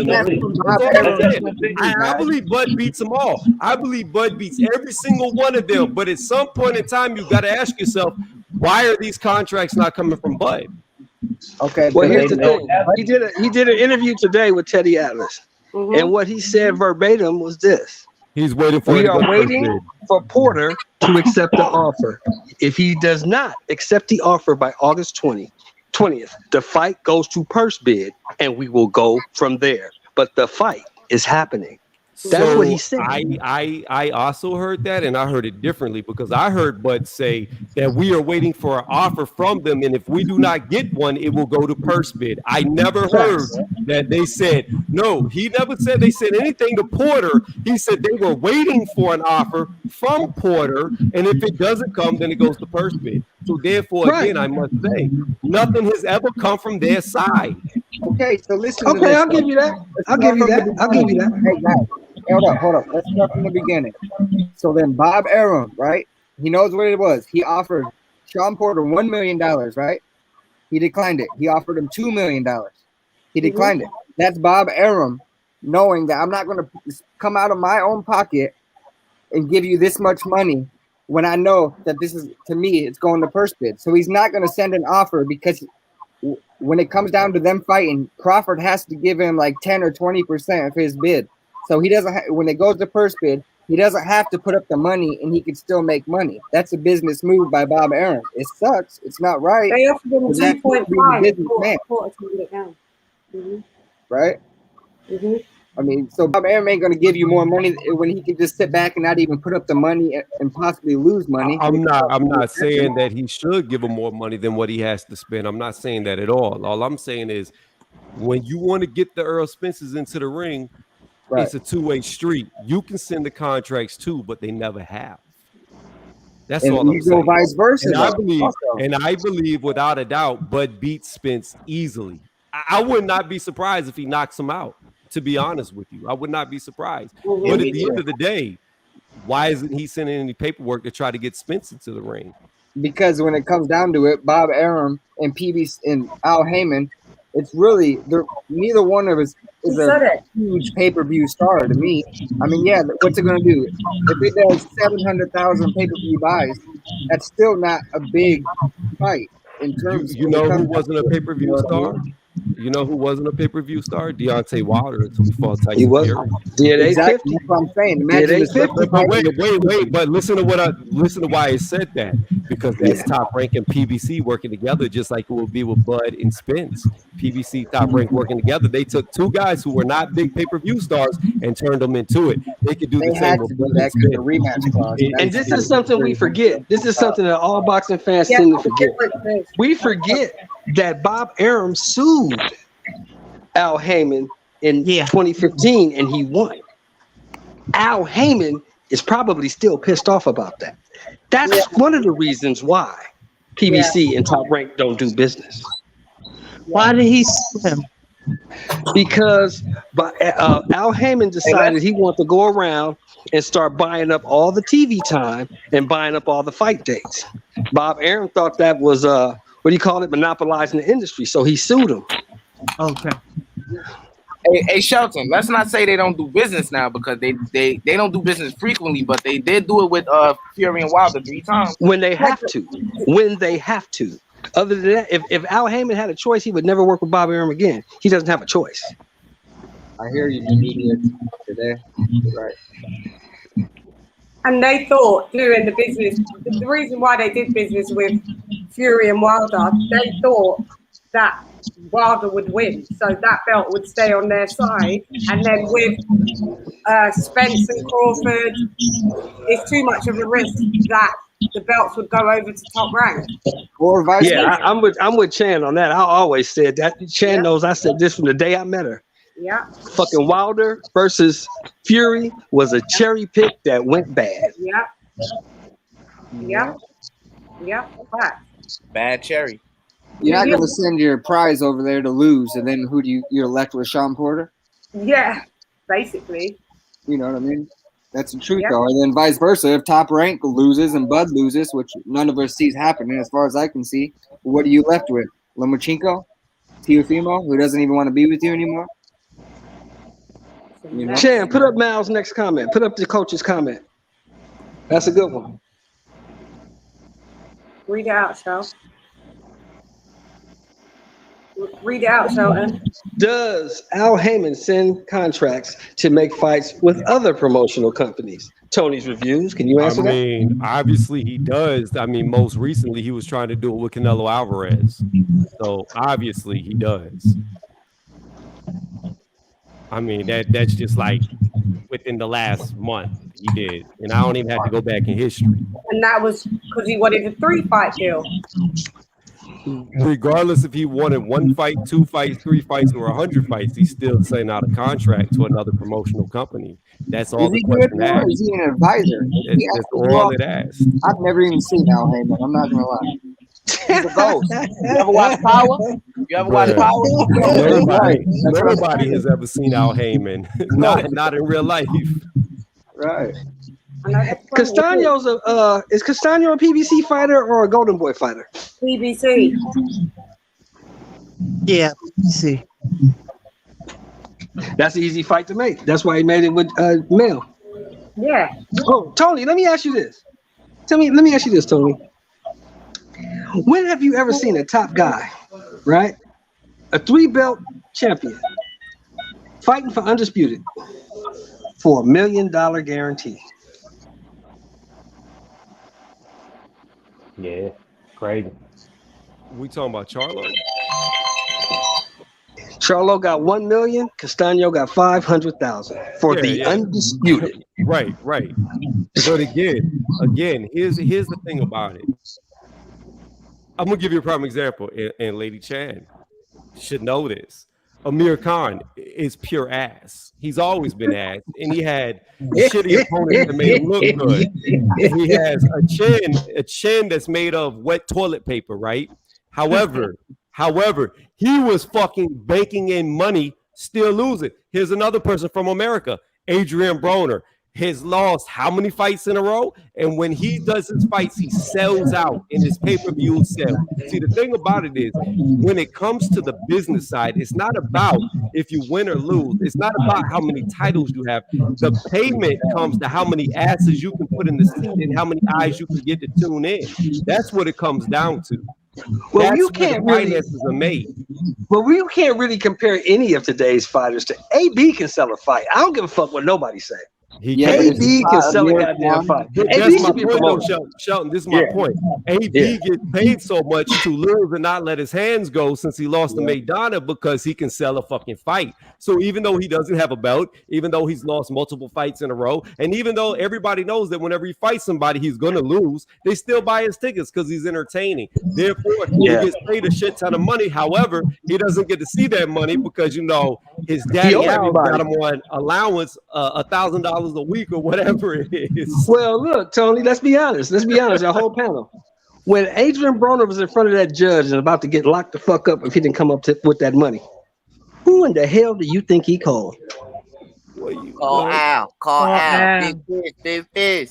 You know, he either called Al or he got Tank to help him. Facts. You know what I'm saying? So I don't know why AB crying about you get $1,000 a week or $2,000 a week, whatever you get. Motherfucker, you ain't no good with money. If I gave you all your money, you'd probably kill yourself. Hey, can I ask you something, Lady Chan? Or any of you guys, actually. So I heard her on the Boxing Voice the other day, and Ness was talking about Tank and Pac-Man. He said that Tank or whatever was bigger than Pac-Man or whatever, and that's kind of besides the point. But how come it's always when it comes to Bud, he doesn't sell? But then Ness wanted to say that, you know, Bud was Tank, when he fought, he still did 200,000 buys when he fought Barrios, but nobody ever takes in consideration that Bud is not a pay-per-view star because he fought Victor Postol and he fought Amir Khan. You guys, everybody knows that they're overseas. When they fight over here in U.S. time, it's like 7 in the morning, 11 in the morning in Ukraine time. Victor Postol. Well, here's the thing, bro. Here's the thing. Bud Crawford be a bigger star than we all think he is, though? Bud Crawford is a bigger star. Is a bigger star than they want to say he is because of the narrative. Number one. Number two, you got to look at the opponent. Every great fight, you got to have two dance partners, right? Yeah, but if you walk down the street and ask 10 people who is Victor Postol, none of them would know who he is. If you walk down the street and ask 10 people, random people, who Amir Khan is, nobody would know who he is. Exactly. So how you know what I'm saying? So when you fight the people in America and nobody knows them, why do you think you get small numbers? Now, boxing heads, we all know who these guys are. But the general public has no idea who Amir Khan is. Sure not waking up at 7 in the morning. None of these dudes. They don't know these cats. Here's the problem. Some don't know even who Bud is. But here's the problem with Bud. This is Bud's problem right here. Bud in the ring is very fun to watch. Very electric fighter. He's been stopping everybody at welterweight since he's moved up. I think it's like, 7 fights in a row now. He's got TKOs, so stoppages, KOs on his record. However, when this motherfucker talks, he sounds like he's falling asleep. He is so boring to listen to that is why he's not a bigger star than what he is. He's not captivating. Like, you can look at fighters like, say, Tyson Fury, Deontay Wilder. They're only as big as they are because of how they carry themselves, how they talk, the things they say in interviews. Well, not the new Deontay Wilder. The new Deontay Wilder don't say shit. Yeah, he just sits not in the last interview. You know, he kept his earphones on, his glasses on. And I'm gonna be honest with you. Tony. Deontay Wilder's boring as well. No, but this is my point. This is my point. Yeah, go ahead, bro. Go ahead, bro. If Bud didn't talk like he just popped some Lunesta, he would probably be a much bigger star than what he did. But he's just I get that. I get Boring to that. listen to. But let's keep I was gonna say let's keep Wilder out of it because I can't stand that motherfucker. Because I can't stand a motherfucker.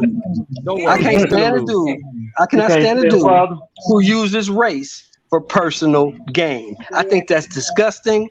I think it's beneath him, and I think he's a piece of S for doing it, and I don't have no respect for that dude. I can't stand that dude. I can dig it. Hey, don't worry, he's gonna lose.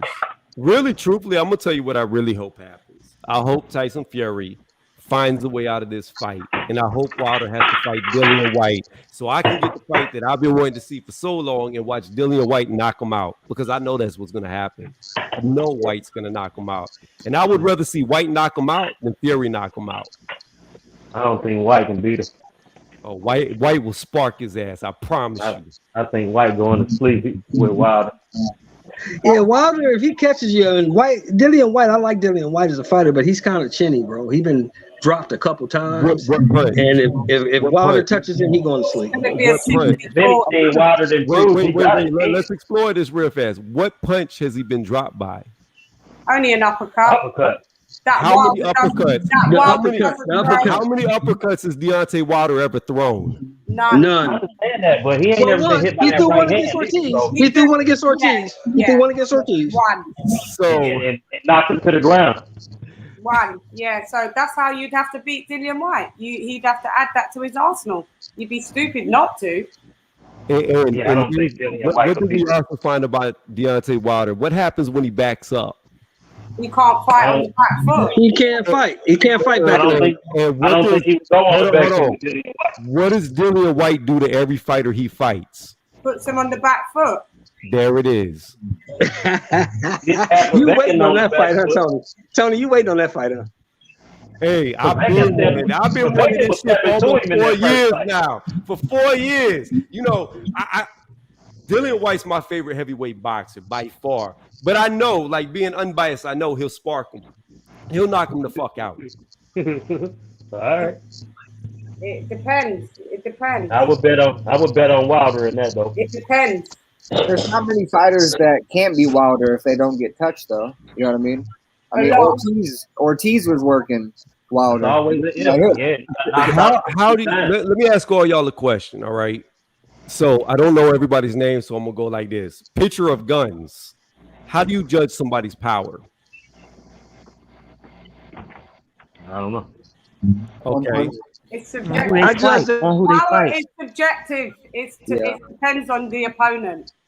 The opponent. So quality of opposition, right? Right. How many, where you hit him? How many top 10 fighters has Deontay Wilder knocked out? No, I don't measure power like that. Well, he knocked Tyson Fury. That's it. No, he never knocked any out. He knocked him down, but he's never knocked him out. A lower ranked fighter could take a better punch than a top ranked fighter. That don't mean he's going to win the fight over a top ranked fighter. I disagree. I don't rate power like that. I strongly disagree with a lower class fighter could take more damage than a higher class fighter. Hold on, listen. There is a reason why fighters make it to the elite level, because they're not getting knocked the fuck out. Skill. It's called skill. It's not called taking a beating. You got people out there that can take beatings and still keep it moving. You got skilled fighters who get touched and they go down. Skill doesn't mean toughness. Your pain threshold is something totally different. An unskilled person, that is about what you can take. It's about what you can withstand. That is not based on your skill level, though. But here's the thing about it. Here's the thing about it. Even the most skilled boxers still get hit in the chin, get hit in the face, get hit in the head. And the thing about it is, the elite guys don't get knocked out like that. That's why they make it to the elite level. So, or they just adapt. Anthony, science is hit and not be hit. You know, as much. Yeah, I mean, Anthony Johnson. But let me ask this. Let me ask this to the whole panel. Did anybody on this panel at the time that Deontay and Luis Ortiz fought consider Luis Ortiz a top tier heavyweight? No. He was like 39 years old, but no. I thought he was top 5. Shelton, to answer you, To answer your question, I thought he was garbage juice whenever I seen him go life or death with Christian Hammer. Facts. There you go. Okay, I got you. That's what I'm talking about. Shan, did you think he was a top tier heavyweight when he fought Wilder? No, he was ranked in the WBA as like number 4 or 5, but no. But technically, he was ranked at top 10. I give you that. Lisa, was he a top tier heavyweight? Top tier? Yes. Well, you gotta look at who's. You gotta understand. Listen, we gotta understand the landscape. Okay. The 80s, 90s, 70s. And, you know what I'm saying? Yeah, he was top. Yeah, he was one of the top guys. He was a top 10 guy. Oh, for this era. Okay, I give you that. I can't argue with that. No, not over this era. I'm just saying technically he was ranked. I got you. I got you. No, but is he a top 10 fighter in my opinion? No. Yes. So can I say this? Can I say He's this? not an elite fighter. He's never been champion. Hey, Shelton. Shelton. Yes. Can I interject with something? Yeah. So let's count Ortiz as a top 10 fighter. So if we were to do technicalities, then Bermane Stiverne was a top 10 fighter when Wilder fought him, right? Yeah. Okay. So wait. And then you have Tyson Fury, right? Yeah. So I'm gonna come to my point. So that's 3 top 10 fighters, correct? Right. And out of those 3 top 10 fighters, he only knocked out one of them. That was Ortiz. You can't count the rematch with Stiverne because he was inactive for 2 years. In the first fight, he didn't knock him out. Right. I agree. So where's this ungodly power against top 10 fighters? Yeah, I'm with you. I'm with you. That means, listen. Mathematically, he's only got a 33% knockout ratio against top 10 fighters. I agree with you. I'm saying this because I've been saying this for a long time. People have been always saying that Luis Ortiz was the boogeyman of the division. The boogeyman of the division. Well, the last time I checked, to be the boogeyman of the division, you have to have beat someone. Now, I want you to tell me, who in the hell has Luis Ortiz ever beat? That meant something. He wasn't a boogeyman. It was just a talking point. That was just because of the Wilder fans wanted to make a Wilder win look so amazing. So whenever you ask a Wilder fan who's Wilder beat, they always just by default go to Luis Ortiz. He ain't shit. I mean, I don't know where it came from, but I mean, it came from Wilder's lot. Okay, I always looked at Ortiz as a good fighter, and I thought, well, Lisa, this is just for me. I don't know about anybody else, right? I judge fighters on 2 criteria: who you fought and who you beat. Luis Ortiz. I thought you said resumes. Shelton, you the one who said resumes don't win fights, though. Yeah, counterpunch. I said that's not resume. I say who you fought, who you fought, and who you beat. Yeah, who resume you fought is who you and fought. who you beat.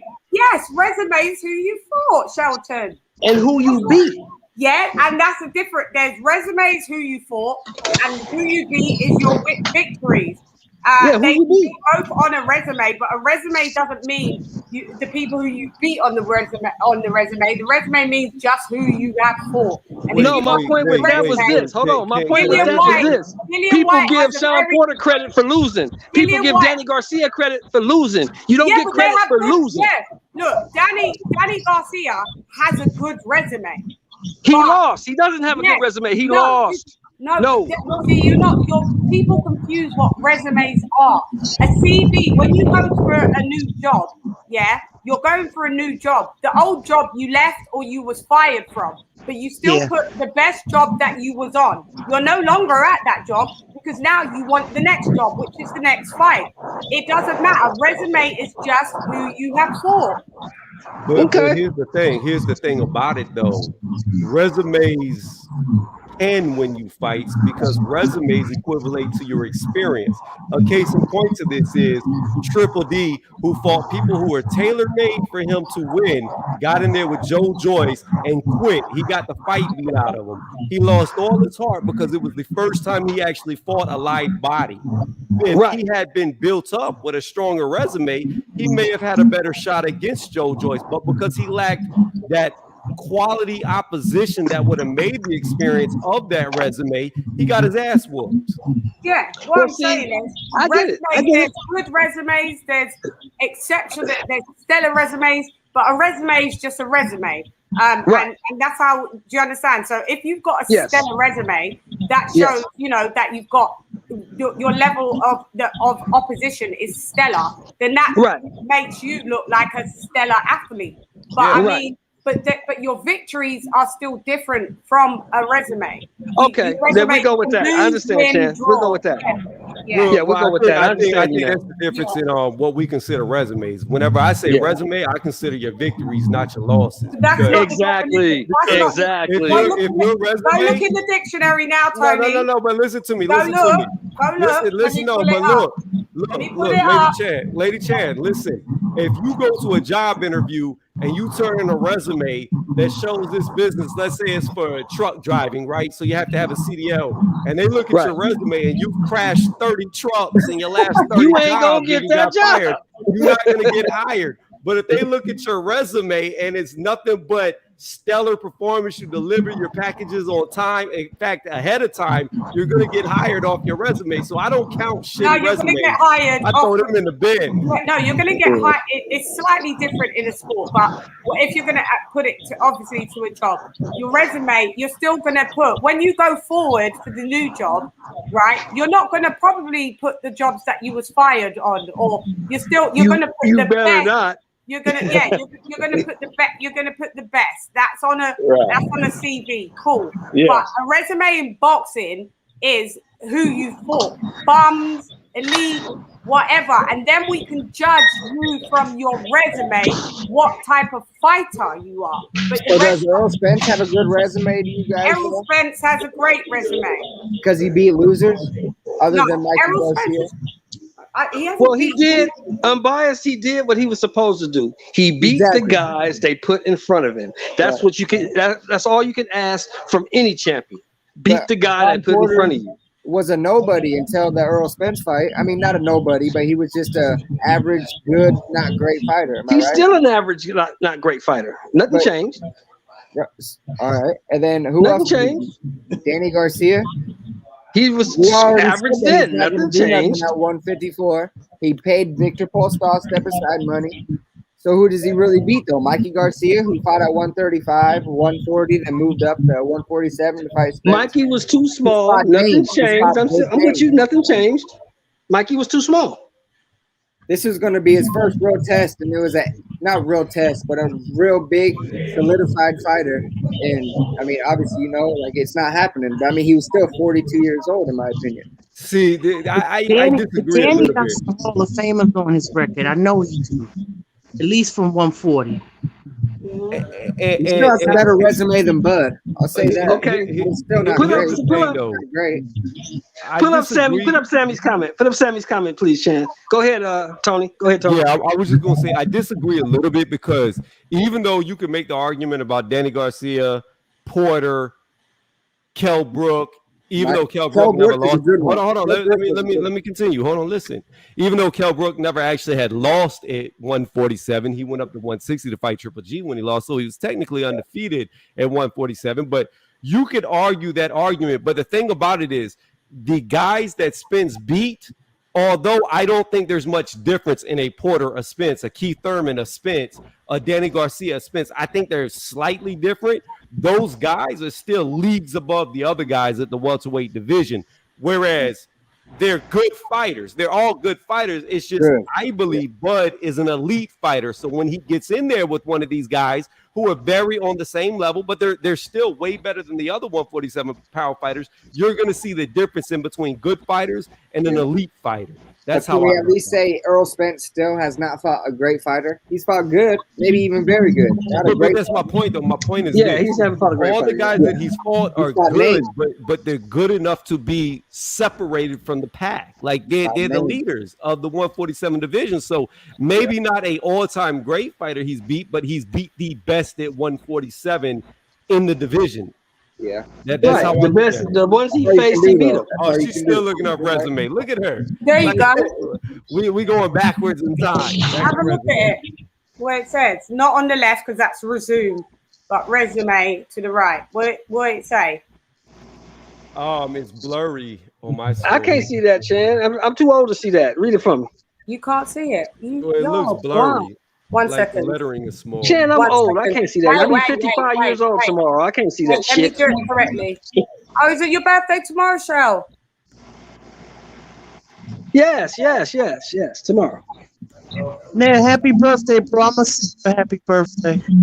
Thank you, Leo. Lisa, my love. Thank you so much. Happy birthday, King. Can you see Thank that? you, Chan. Thank you so much, my love. Thank you so much. Can you see this then? Yeah, happy birthday. No, you took it off the screen. Back on. Nobody's Okay, arguing bro. about what a resume is. What we're saying is we disregard shitty resumes. Yeah, I hear you. Yeah. A resume, sometimes spelled whatever, called a CV in English outside North America, is a document created and used by a person to present their background, skills, and accomplishments. Resumes can be used for a variety of reasons, but more often they are used to secure new employment. So that's the definition of it, you know, in that context of a job. I could pull up probably resume in fighting. In boxing, I will. Go ahead. No, we're not disagreeing with you about a resume covering your wins and losses. What we're saying is we throw the shitty resumes in the trash can. It doesn't mean much to us who you've lost to because you didn't win. We only care about the good resumes when you're winning. And we saying that those guys on the other side, Chan, they want to pump these guys up just for the fact they shared the ring with this guy. You didn't beat this guy, and you didn't beat that guy, and you didn't beat the other guy. So you're not very good. Yeah. Sound important. Well, would you say that Dillian White has got a good resume? Yeah. Oh, as far as who he been in the ring with, of course. Of course. Okay. And he actually beat some of them. Danny Garcia ain't beat nobody at 147. Yeah. Nobody. Well, he's beat everybody but AJ. Yeah. Who, On Dillian his White? resume. Yeah, exactly. Yeah. That's what I'm saying. Like AJ's the only one he hasn't had the rematch with to see if he could win or lose. You know, to get his loss back. He hasn't fought Wilder, Ruiz, Fury. No. I was just saying on Dillian White's resume, talking about wins or losses. Every person who's beat him, he's beat. However, he hasn't fought AJ again to get that loss back. So when they meet up again, which I think they will, we'll see who wins the rematch. AJ, but anyway. Now DT3. Now you know me better than that, DT3. Why is you coming with that weird ass comment? You know goddamn well Bud beats everybody. None of these dudes can fuck with Bud. Yeah, we all know that, but Now, Dylan White's supposed to be coming to America to fight. Now, who is this guy he's supposed to be fighting?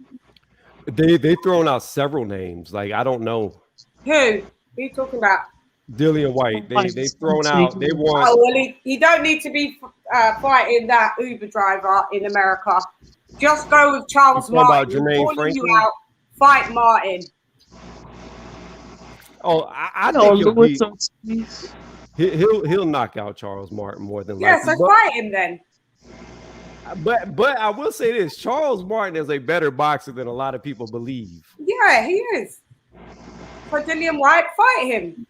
It's hard for me, Chan. I'm sorry, Chan, but it's hard for me to get over Charles Martin quitting against AJ. He quit. He laid down. He got up. He was up. He quit.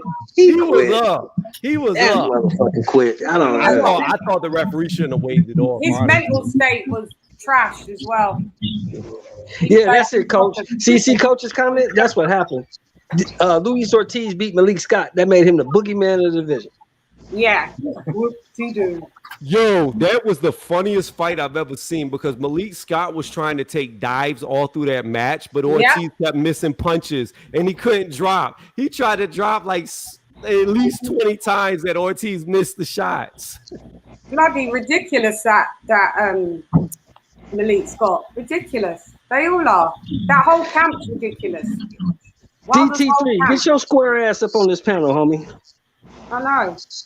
I will say this, though. You don't have to be a great fighter to be a great coach. So maybe he is. No, you don't. We'll see come fight night how much Wilder implements what he's training. But it's a big difference hitting pads in a bag than it is doing it in the ring. Yeah. Yeah. So Tyson Fury bust both their air drums. Who else as well? There was someone else added to the list in Wilder's camp that was a failure. Who's it? Yeah. Oh, you're talking about Coffee. Coffee was his main sparring partner, and he got his ass handed to him by Rice. Failed. That whole camp's a fail. Like Wilder's camp. If that's your camp, mate, I don't know how you think you're going to beat Fury. I don't know. Coffee is definitely fired from sparring. Hey, DT3, you know you my boy. You still a square though. What do you lot think about that? That Coffee, he got fucked up by Rice. Fucked up. That was an upset. That went a beatdown. That was a beatdown. That was a beatdown. But see, the thing is, we got to remember this too. Chan. Coffee only been fighting, what, 3 years? Am I correct? 3 years? Yep. And he's 35. Yeah, he came out of the Marines. He did like 9 years in the Marines. He came into boxing. But you can tell he hasn't been being taught the right way, because I've never seen a professional fighter get hit with the exact same punch for 5 rounds. Never moved his head once. Not once. And then it's like, dude, move your head. He keeps hitting you with the right hand. Oh, I took Wilder's right hand. I took that right hand. Oh, really? Did you? You couldn't take Rice's. So this is what I'm saying. Power's subjective. If you took Wilder's right hand in sparring and it didn't really phase you, so is Rice a harder puncher than Wilder then? I don't know. See, because you got to remember, you can't really quantify sparring, Chan. Because usually when you bring in a guy to spar with the champ, the coach will say, hey, look, just give the champ some good work. We ain't trying to get the champ hurt. Don't go all out. Just give him some good work. So the sparring that Wilder, we don't know what kind of sparring Wilder was, and we already know Wilder's a diva, and Wilder has mood swings, so we don't know how Wilder was feeling that day. You know what I'm saying? So Wilder has periods.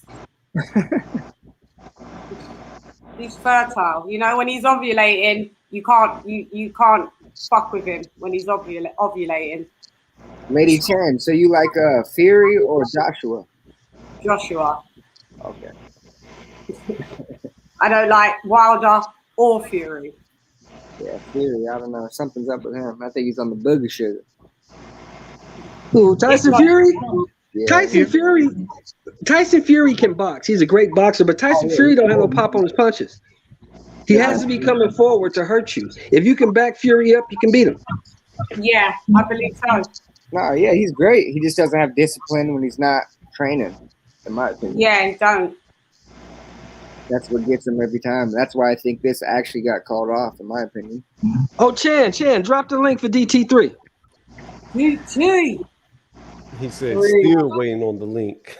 He ready to get on. Sorry, you no one told me. I wasn't looking, sorry. I need some moderators in the building. All my moderators are on the fucking panel. Yeah. Hey, give me a wrench. A wrench. You want a wrench?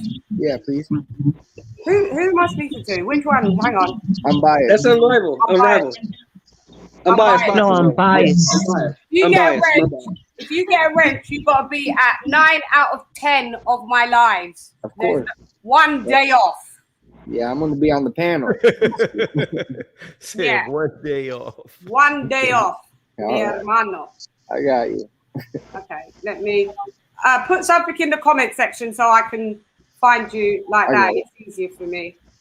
Please. Exclusive one of Rich too. Yeah, Exclusive is always here. He's always here. Exclusive. You need a wrench too. Yeah, sometimes wrenches are for protection as well, because people, I go other places, I tie motherfuckers out for fun, yeah? Yes, you do. Yes, you do. But when I can go to someone's panel and go, hi, and I'm just hidden straight away. Hidden, you know? Hidden. I don't understand why people come Toney, online. you got a wrench. Toney, say something in the chat as well. Go ahead, Lee. Oh, I'll have to jump on YouTube. Hold on. Go ahead, Lee. What is he saying? I said, I don't know why people come online and they they cut up, you know, trolling. 'Cause The names be cracking me up though. They do what they do. Hang on, where am I? I'll find I myself. remember I saw one. What was it? This one still tickles me. DT3, where you at, man? You taking you that long to get on here? Weiss and Jury. Ronald, you get a rent. You get a rent. You get a rent. Everybody gets a rent. You get a rent. Hey, Chelsea, you saw that one before, right? Which one, Elise? Which one? Weiss and Jury. Yeah. You stupid, Elise. You burnt out. The name. I think that tickled me more than anything. I just crack up about that. I'm not gonna lie. You've got a wrench as well. Egg-shaped form, you get in a wrench because you always come through and support the cause. You give me my wrench here? DT get a wrench as well. So Ronald, everyone, you got most of my dearest and nearest all got a wrench. You lot are all wrenched up. There we go. Okay, so let me ask you guys. We will see. Let me ask you guys this. So Tyson, John Fury just did an interview that's come out maybe a few hours ago. He is saying that, oh, DT, are you there? Oh, Shane, sorry. You was it. Sorry, babe. He was sorry. He was saying that I'm biased. Didn't I give you a wrench? I'm biased. You did, my bad. I just typed. Oh, okay. He's saying basically Tyson Fury's daughter was really ill. She was born premature. She died for 3 minutes and they got her back. She's in the ICU. They're saying if basically she's not all well, he will pull the fight. So there could be another delay. Stripping, Chan. Stripping. Get him out the fucking way. Stripping. And let Dillian White be elevated. No, Yes, no. exactly. We don't even need to do that. We don't even need to do that. Let Dillian White fight Deontay Wilder. Yeah. That's all we got to do. That'll be sick. Is that my man DT3 right there? DT, what's up? What's up with it? What to do with the folk? I just ran my little 5.2. I just wanted to slide over. Town business in the building. Town business. All day. What are you saying, DT? What's up with this? What's up with this topic, man? How you feel about this shit? Well, y'all cooking on a whole bunch of stuff. Y'all went from Errol and Manny to Wilder and Fury. So I'm trying to catch up, man. Let's start with Errol and Manny. I think the injury is real. What say you?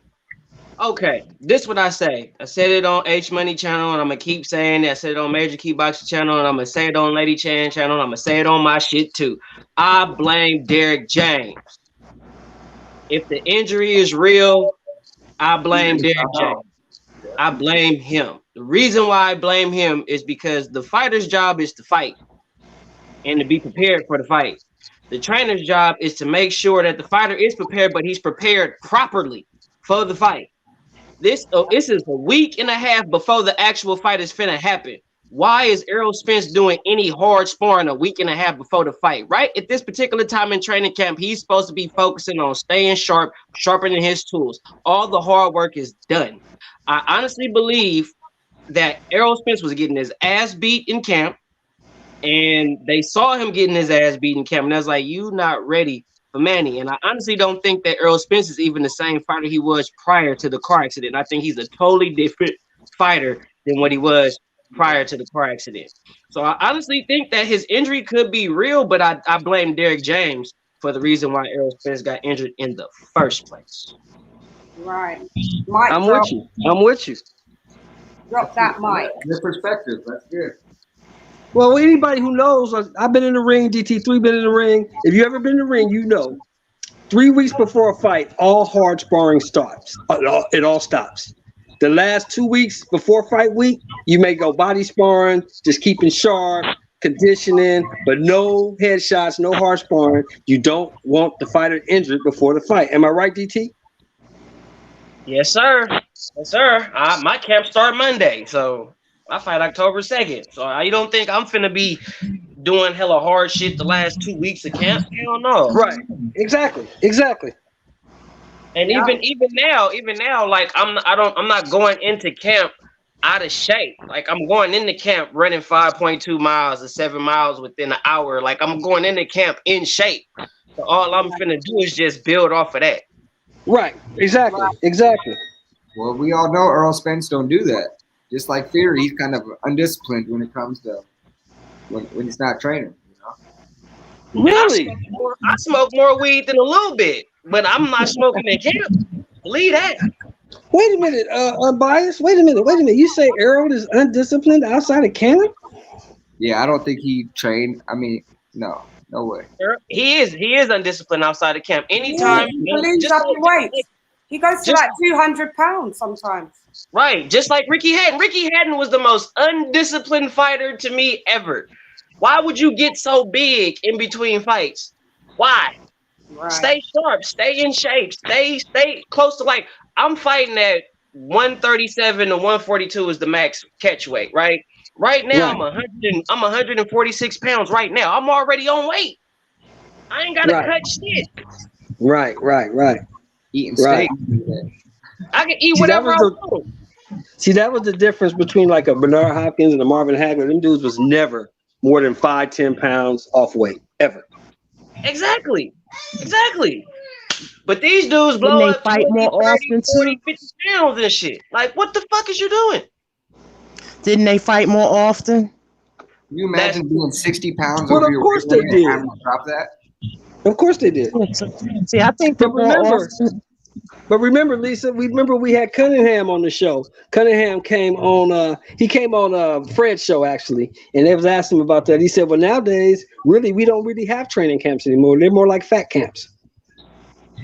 Yeah. So basically, they win in the fights in the gym. That's pretty much what they're doing. They win in the fights in the gym. Well, the greatest of all time said that. He said they asked him how do you make these fights look so easy? He said, because I do all the work in the gym. The fight is won before I get here. When I get here, this is the easy part. Yeah, this is the easy part. Yeah. He said, when I get to the fight, that's the easy part. I've won the fight already in the gym. Exactly. Why do you think Floyd was able to do what he did? Because he always stayed in the gym. He was the gym rat. He was always in shape. So when it comes to the panel, do you guys think that Errol Spence is a little bit downhill since the car wreck, or do you guys think he's back after Danny Garcia? Or what do you guys think? He's never had to fight top flight opposition. That's what I think too. But he's never fought top flight opposition, in my opinion. I've never seen him in there with a really good fighter. Yeah, I agree. He's always, to be honest, everybody he's fighting, except for Sean Porter, and Kel, that's a lie, has pretty much come up in weight. But I'm just talking Danny Garcia, Mikey, but he's never fought a great fighter. But there's not many great fighters except for him and Bud, to be honest. And I think DT3, now you could agree with me or disagree, but I think the best fighter he ever fought was Mikey Garcia. I was just going to say that, because ain't that his only major marquee pay-per-view fight? I agree. So technically, his biggest name opponent is Mikey Garcia. Technically, and he's a smaller fighter. And he moved up 2 weight classes. Exactly. And I got heat for trying to give Mikey credit. Not saying Mikey was gonna beat Errol, just giving Mikey credit for being willing to step up 2 weight classes to fight Errol. And I got heat for that. Meanwhile, you got another fighter, African-American fighter from Baltimore by the name of Gervonta Tank Davis. He moved up 2 weight classes, and he the second coming of Jesus. Right. Mikey, where's he at? Does he have a fight coming anytime soon, or what? Mikey a free agent, man.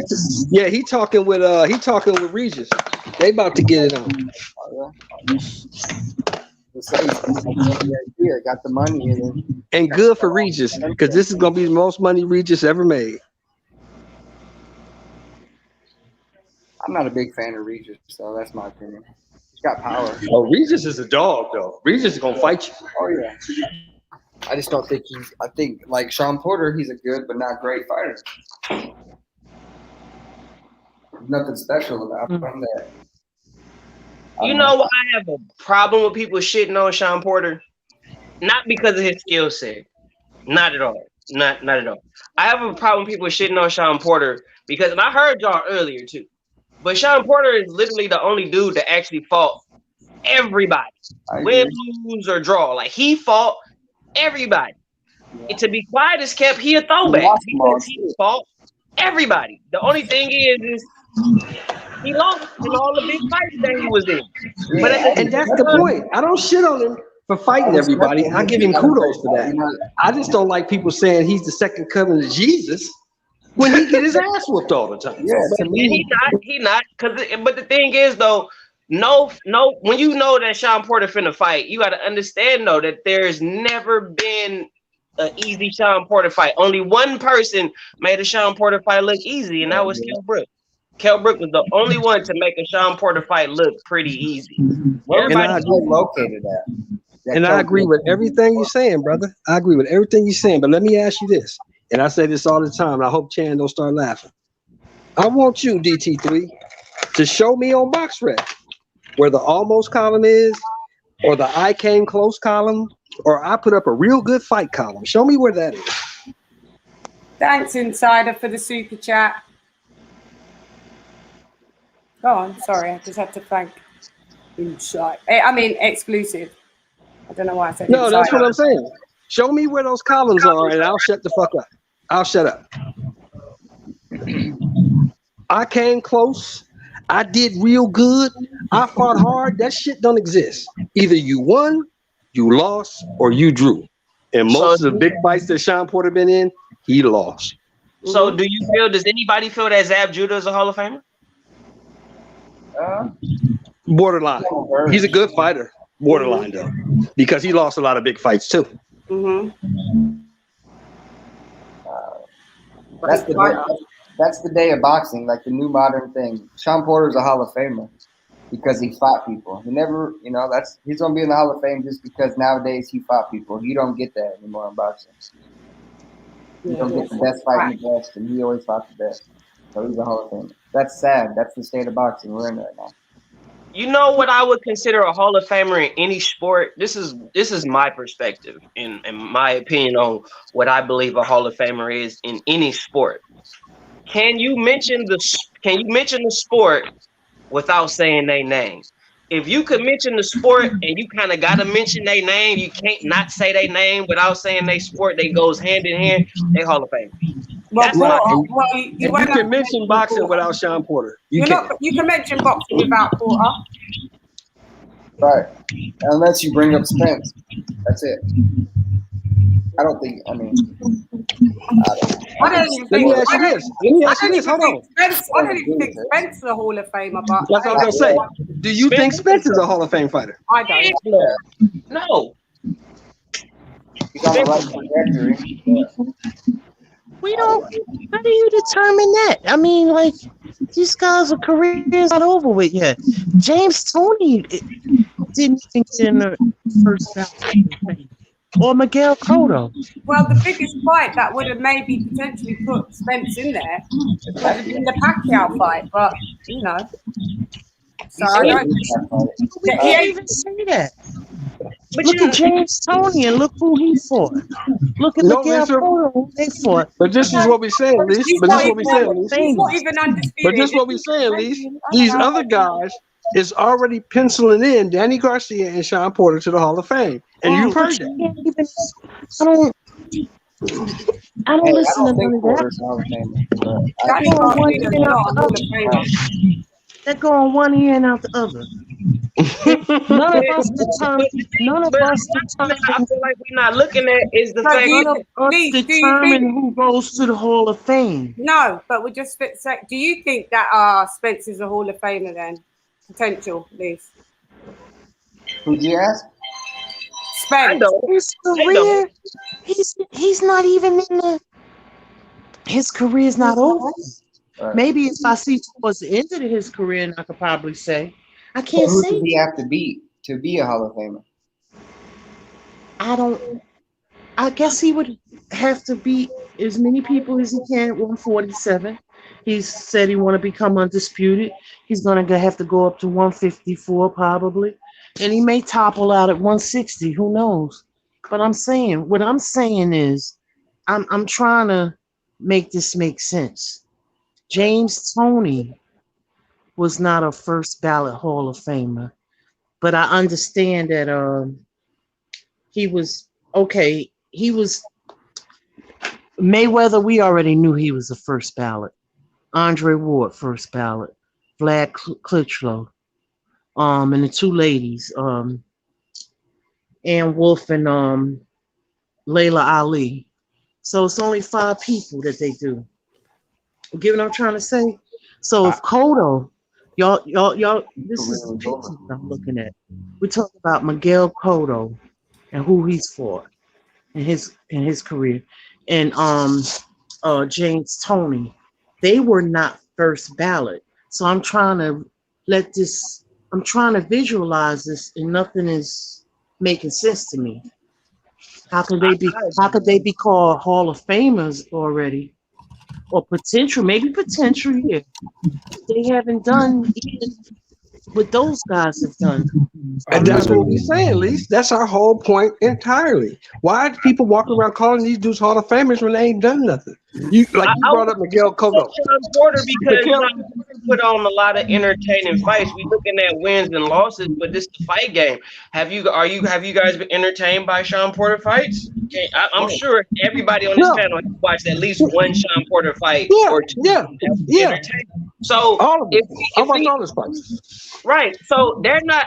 I believe, in my personal humble opinion, I don't think they just looking at wins and losses. I think they looking at how many good fights was this person in. How many fights has this person been in that we can't not talk about?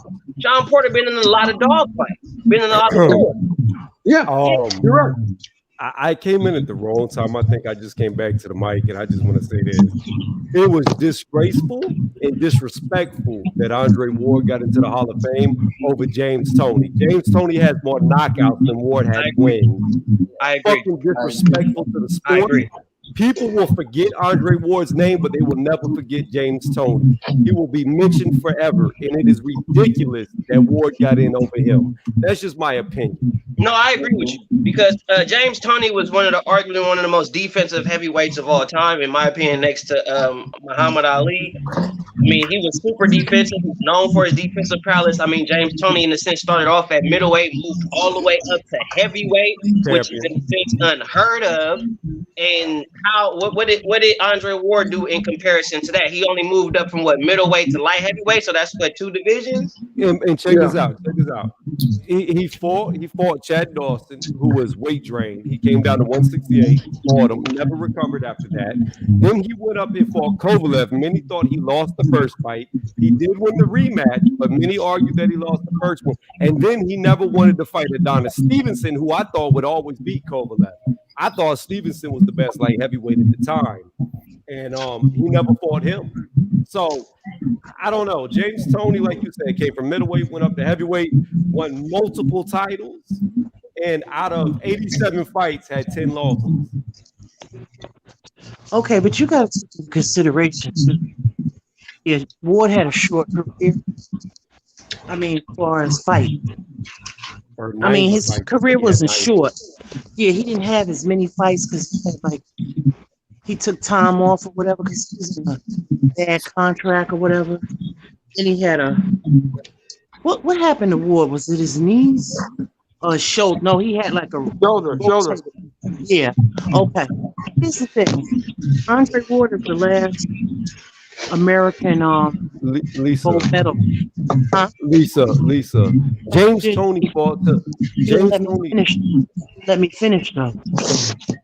Andre Ward is the last gold medalist of America. That's number 1.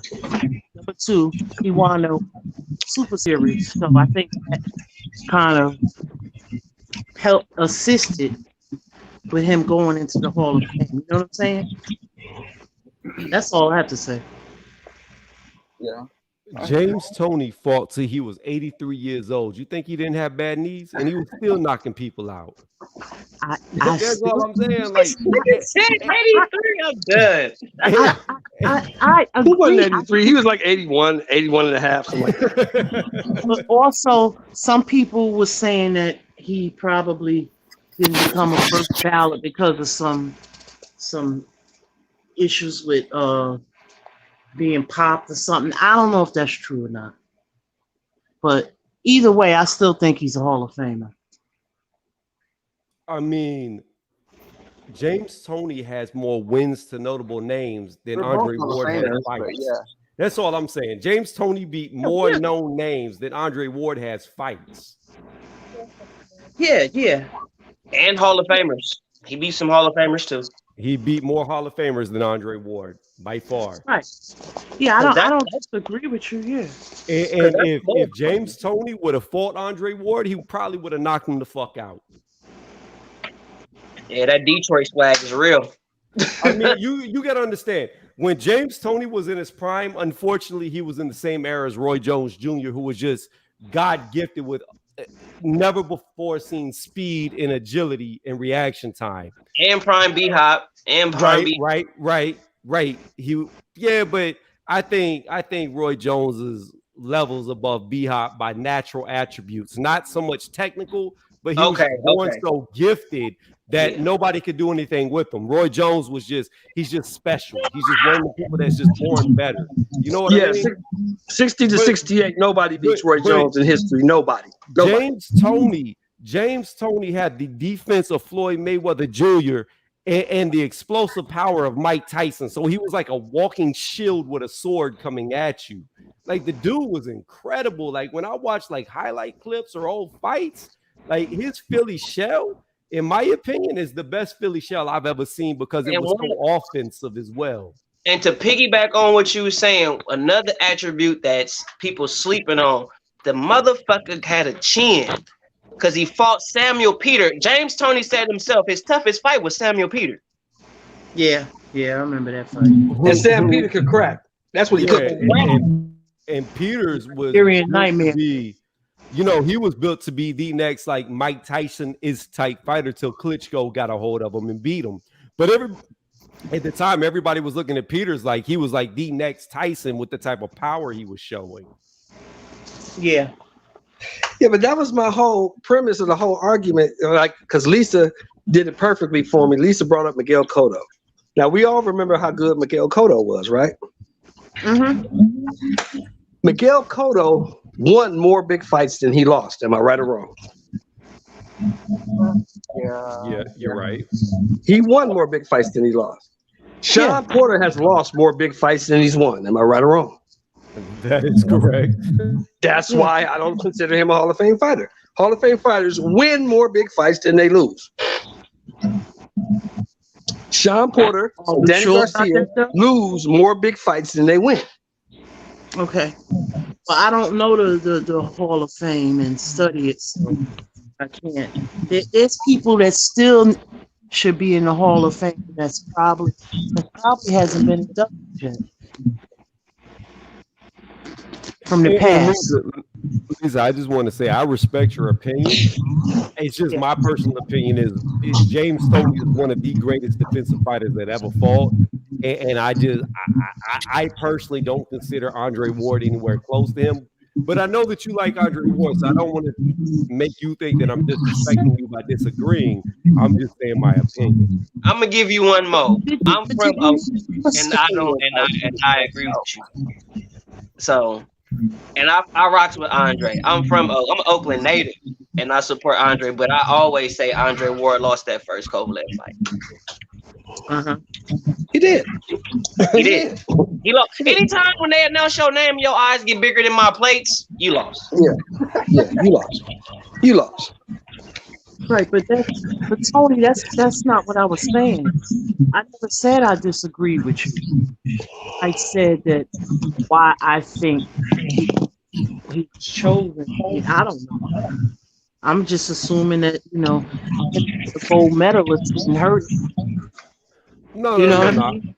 I wasn't saying that, but I know like my New York in me, I come off strong, and sometimes people think I come at them when I'm really not. I'm just talking. I was just letting you know that I just didn't want you to feel it. I know you didn't say that you did, but I was just throwing that out there real quick because I can come off kind of rough.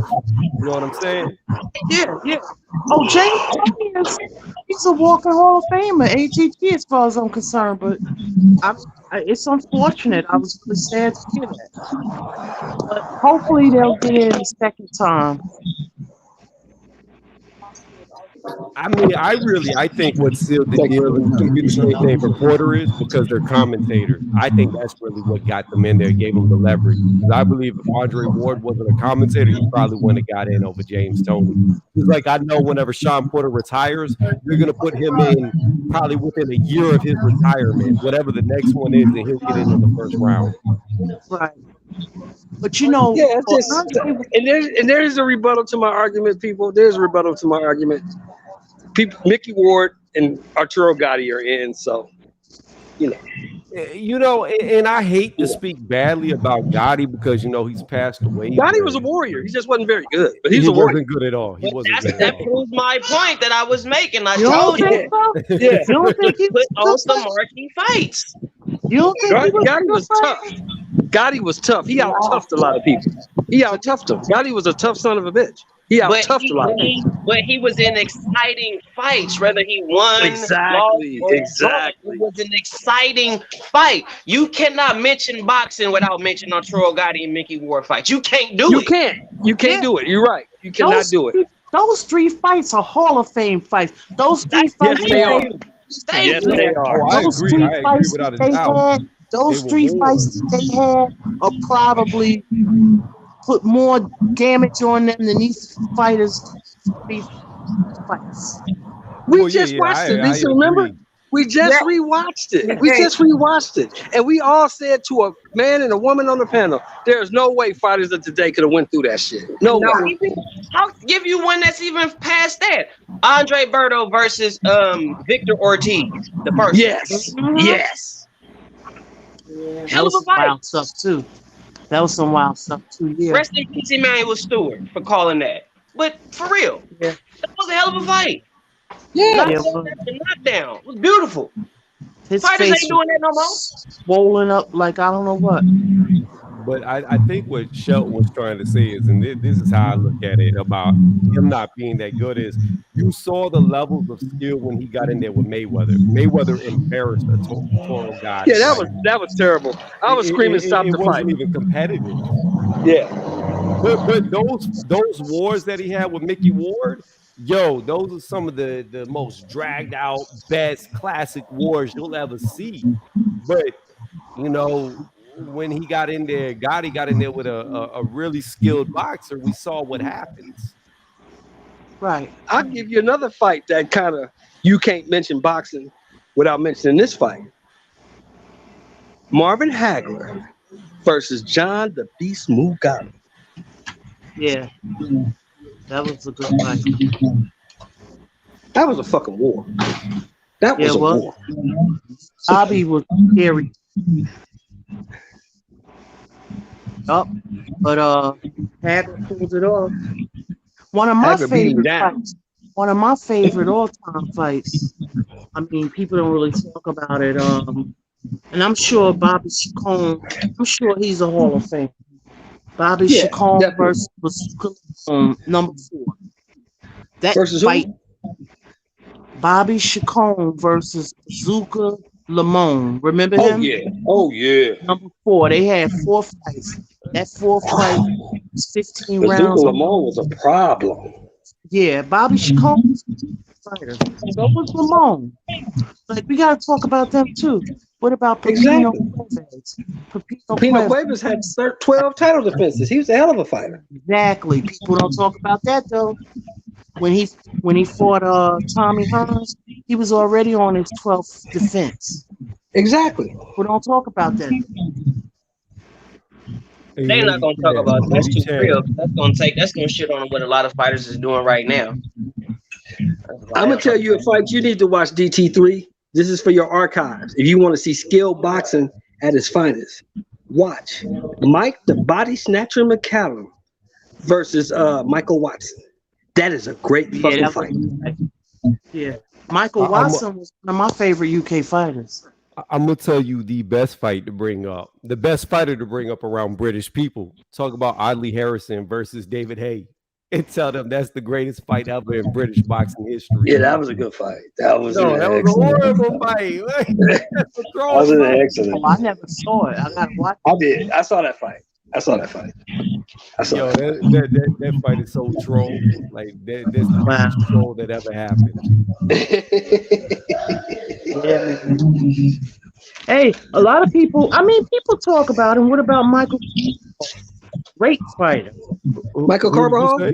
Yeah, he was a great little. Michael Carvajal was a great fighter. Loved him. Yeah, so many great fighters from the past. I mean, in present too, you know. Yeah. One of my favorite fights to watch. One of my favorite fights to watch, honestly, is Alexis Arguello versus Eusebio Snake Man. What's his name? The Snake Man. Alfredo Escalera. Escalera. Yeah, I remember. Yeah. Alexis Arguello versus Alfredo Escalera. Both of those fights are excellent fights. Excellent. Yeah. Arguello, he's a Hall of Famer, definitely. Yeah, he was a monster. He was a monster. Remember, didn't he fight Boogie Garcia? Beat the shit out of Boom Boom. Yeah. I mean, Boom Boom. Yeah. Boom.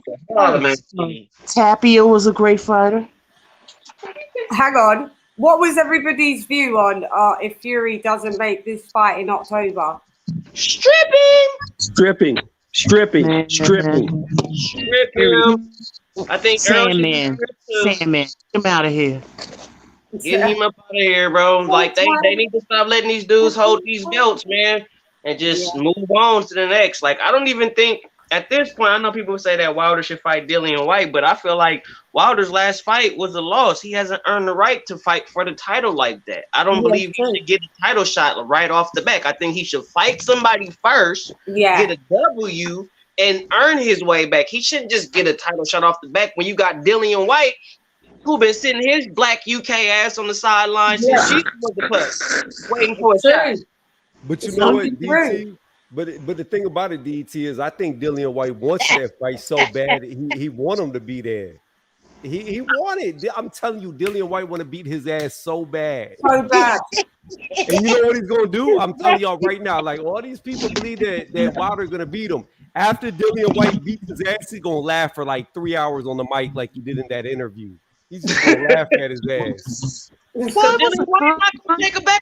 was contractual, so it was contractual. So you know. So that's the only leg I give Wilder to stand on. The man signed the contract, said you would give him his third fight. Fight the man, give him his fight. Yeah. Yep, I blame Fury for that. I don't have time for them games.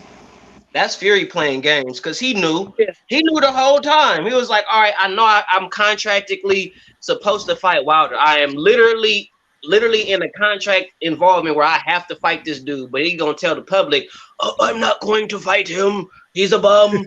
I'm going to fight AJ, and we're going to fight for all the marbles and undisputed. Knowing he got this contract obligation, well, he knew that. And then all of a sudden, oh, I'm going to fight Anthony Joshua. He needs to fight me. Blah, blah, blah, blah, blah.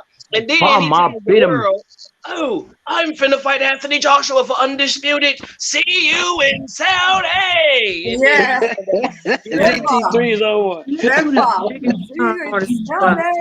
Yeah. The biggest con boxing, and I said that years ago. If nobody see that con coming, then I could sell you a bridge in Brooklyn. Let me ask all y'all this question. Fighter, though. He's a con artist. Let me ask all y'all this question. DT, I'll start with you because you're beside me. Then I'll go to Lisa, Shelton, and then Chan. So check this out. DT3. Let's say Tyson Fury fought AJ and won the first time, do you really think he would have gave him the rematch? Hell no. Not a snowball chance in hell would he did that. He would have took that win and he would have just took whatever publicity and all that. He'd have just ran with it. And I think if he'd have took this is This ain't even my opinion. I really believe this. A win over AJ trumps anything that he could have did against Wilder. It's financially more lucrative, and his stake to claim in the sport of boxing, the heavyweight division, it's a bigger win. He beat AJ. So I think he would have took that AJ win, dropped the belts, and retired because he'd have got dumbass paid for that fight. And what do we got to prove after that? He already beat Wilder, so he already got a win over Wilder. And then you beat AJ, and so you beat Wilder and AJ in 2 back-to-back fights. What do you need to prove? And Vlad, yeah. That basically, yeah, he would ride out in the sunset. I've already heard him say, I heard him say one time, I don't have to fight for undisputed. I've already won all the belts. That was when he was coming back. So that made me say, oh, well, he didn't have them all consecutively, but he has had his hands on all the belts at some point. So I was like, oh, boy. How you feel, Shelton? Tyson Fury would have beat Anthony Joshua. He would have rolled off on a cocaine cowboy rodeo and did his thing. He'd have been gone. He wasn't fighting no more. 80 million. The only thing I'm afraid about, if Tyson Fury would have got 80 million, he'd probably kill himself. He has too many habits. How do you feel, Lady Chad? If he beat AJ, I don't think he'd give him the rematch because we know rematches are hard for him. He'd ride off into the sunset. Gone. Yeah, I agree with all y'all. This what he's doing to Wilder, I thought he was going to do to AJ if he won the first fight. This is exactly what I thought he was going to do. Find a way out. I think he'd do it even if he lost. I don't even think he'd do the rematch if he lost. I really don't. That's a big payout, even if he loses. Yep. You go. I agree. He'd have been on some fair play to him. Yeah. Fair play. He was the better man. Won. Yeah, that's his retirement fund. He's already been on record saying it's the retirement fund AJ fight. So don't think he'll do it twice. Just do it once and go. Take his 120 million pounds and be out. And it's not that Tyson Fury is very talented fighter. He's the more naturally gifted of the three. You know what I'm saying? So, but Tyson is a lot of shenanigans, and I don't know what to believe, what not to believe. And see, as fans, we're tired of, we're holding on a string with boxing, so we don't want to hear all that. We just want the fight to, we just want the sport to evolve and get the great fights, and I just want to see the fights. Him and Wilder just got all that BS, huh? Him and Wilder just hold up the whole division. Yeah, I don't care about all that BS and all this and this and that, all these theatrics and all of that. Yeah. Because boxing has already been on a lull. It has its peaks and valleys, and we're trying to get we want to see the great fights. We're even willing to pay for it. We can't get it. I used to remember that song by Tommy. Here's a question for y'all. I used to love her. I used to love her. Here's a question for y'all, for the whole panel. Who's the best heavyweight fighter right now? AJ. And that's not being biased. It's not, honestly. Technically, on the books, it's Tyson Fury. He's undefeated. But if you put everything together, his level of opponent, his resume, I think AJ number one.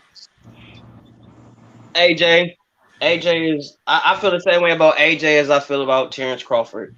Everybody wants to talk about how you ain't shit, but at the same time don't want to get in the ring with you. There is no way, Sheldon. If me and you are both fighters and you a champion and I got a belt or I got 2 belts, you got 1, and I feel like you ain't shit, I'm finna sit there and let your ain't shit ass hold that belt. Ain't no way. Facts. There's no way I'm gonna keep Facts. talking about you over and over and over and over again like you ain't shit, but then I don't come take your shit. What you got, I want. What you have, I want. So talking about you ain't getting it. I gotta beat your ass. Right. So Facts. I feel like the fact that nobody is really trying to fight AJ for real, they like talking about him rather than fight him.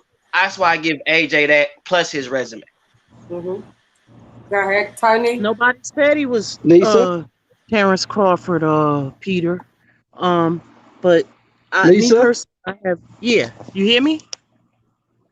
Yeah, I'm listening. I'm waiting for your answer.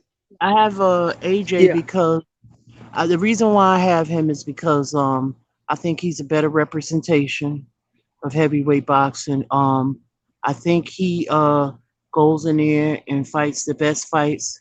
He's trying to get the two, the two other big guys. But unfortunately, for whatever reasons, I'm not trying to get into all of the negotiation stuff. But he has been fighting top 10 fighters, and he's just been elevating. He has a Hall of Fame on his resume, as well as Tyson Fury. He's just evolving. He's I think the Andy Ruiz loss is, he's in between styles. You can see it. So he's added new trainers to his camp to work on some things, like better head movement. It's getting there, I'm seeing it. More defense and everything. Because like the way he was fighting before, it may have worked then, but when your level of competition rises, you gotta incorporate new things, because he's a new fighter as well, like Wilder. Not a new fighter, but you know what I'm saying, came into the game late. But far as to Peter, nobody said AJ was Terence Crawford. Nobody said that. I'm just Toney. I didn't say it. Go ahead, because I'll Toney, go ahead. Right. And my thing is hold on, Lisa's still talking. I'll say this, Fury got to get in the ring. It's always too many shenanigans with him. At least with AJ, he's gonna get his business done, and he's gonna come in there and get in the ring. The negotiations take long with a person like AJ because of the money. You know what I mean? That comes to him. Right. Toney. I mean, yeah, okay, Peter, he got a long jab. I get it, but that don't mean he can lose. That don't mean he's gonna lose. Peter just don't like AJ. Toney, who's the best heavyweight out there right now? But Tyson Fury never defended the damn title. Let's be real. Everybody act like he Muhammad Ali. He ain't Muhammad Ali. Trust me. I'm letting Lisa and Peter go back and forth. No, I mean, but not with Lisa, because everybody wanna talk like Muhammad Ali, but don't nobody want to fight like him. Everybody want to get the Money Mayweather shit, but don't want to go through the pretty boy Floyd phase. Knock his head into next week. Everybody want the finished product. Nobody want to go through the process. Everybody want to hit the end game. Nobody wants to go through the journey. Everybody wants to get to the money, to the end. But they forget about the stages in the middle, in between time. In the meantime, you got to go through the steps. You got to go through the process. These dudes don't want to go through the process. They want to get straight to the success right away. They don't want to do the work. They don't want to put their foot and really get it out the mud. But they want to tell you they're getting it out the mud. These niggas ain't getting shit out the mud. They ain't even stepped in the grass yet. So, who's the best heavyweight? So to answer the question, without a doubt, not even debatable in my opinion, is currently Anthony Joshua. He is the number one heavyweight. He has the best resume at heavyweight. And because really, if you look at it, Tyson Fury's greatest win, AJ has that win too, because they both beat Klitschko. The only other real great win that Tyson Fury has is against Deontay Wilder. And, I don't know how great of a win that actually is when Deontay Wilder himself hasn't really fought no top 10 fighters. So AJ has been fighting top 10 guys best of the best of the division, fight after fight after fight after fight after fight. And here he is again, about to take on a real challenge in Usyk. So currently at the moment, I say he's the number one guy. If Usyk can defeat him, I have to give it to Usyk because you have a undisputed champion at cruiserweight, and now you have a 3-belt. Well, actually, I think AJ still has 4 belts, but only 3 major ones. They don't normally count the 4th one. I have to give it to Usyk for being undisputed at cruiserweight and being a unified champion at heavyweight, moving up. But if AJ wins, then he just continues to be the best heavyweight, period. Hands down, no competition. AJ. Yeah, I'm in agreement. Chan, oh, you already spoke. Yeah, Chan says she got AJ. Yeah. Me, yeah, I think that the best heavyweight fighting currently right now is Anthony Joshua. And I say that for one reason and one reason only. He fights his mandatories and he beats them. Period. The definition of a champion is to defend your title. He defends his title. He fights his mandatories. Nobody else can say that. How many mandatories did Wilder fight? 1? Two, but and the rest were voluntaries. Yeah. 2. He fought 2, and both were bullshit. One was Stavern, who was inactive for 2 years and somehow became the mandatory in the WBC after 2-year layoff. And then the second one was Brazil, who somehow became a Mando. Yeah. He became the Mando, stole the spot from Dillian White, even though the WBC first said Dillian White was Deontay Wilder. Number 1 in the WBC. Mind you, that we got to remember that Bermane Stavern took step-aside money so Wilder could fight Luis Ortiz, because he was supposed to fight Bermane Stavern way before that, but they tried to mix in Luis Ortiz up in there. I don't know what Paul is talking about. Yeah, I don't know. That guy, I don't know how he said, well, this channel is so far up AJ's ass. Whose ass are you up? That's not Boxing Jedi. That's a fake guy. That's not Boxing Jedi. He's gonna gas him too. No, there's a guy that said we're so far up AJ's ass. That's because he's probably on Wilder's dick. But listen. No. I disagree, Paul. You know, that's my boy, but I'll say this. How is Joseph Parker his best win when he fought Vlad, who was an ATG?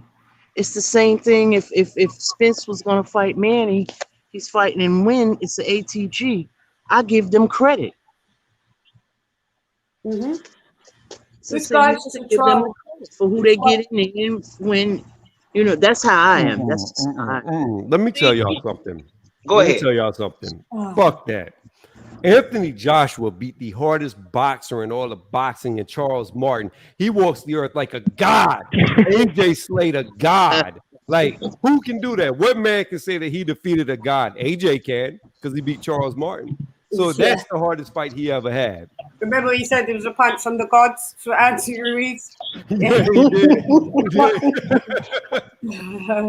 Yeah. Go ahead, you know what, guys? You know what I never understood? I never understood how Fury all of a sudden became this great fighter because he beat Deontay Wilder. I know. I think he was already good. He was already good.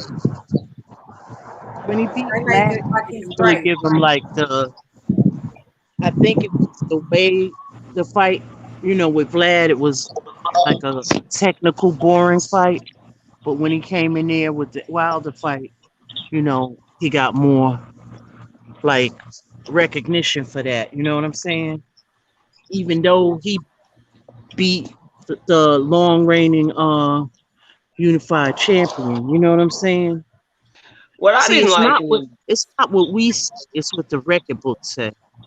That's true. That's important. What I didn't like is everybody keep shitting on AJ for his Klitschko win, and they shit on him for his loss to Andy Ruiz. The Klitschko win, nobody picked him to beat Klitschko. Yeah. When that fight was announced that Anthony Joshua, he had like 12, 13, maybe 14 fights at the time, and they was like, bro, it's early. He shouldn't be fighting Klitschko. Klitschko is a knockout artist. Klitschko gonna kill him. Blah, blah, blah, blah, blah. And as soon as AJ beat him, now all of a sudden, it's AJ. And Paulie Malignaggi came forward and said himself, this is the best Klitschko that he's ever seen. He was the best Klitschko I've ever seen. And AJ beat that dude.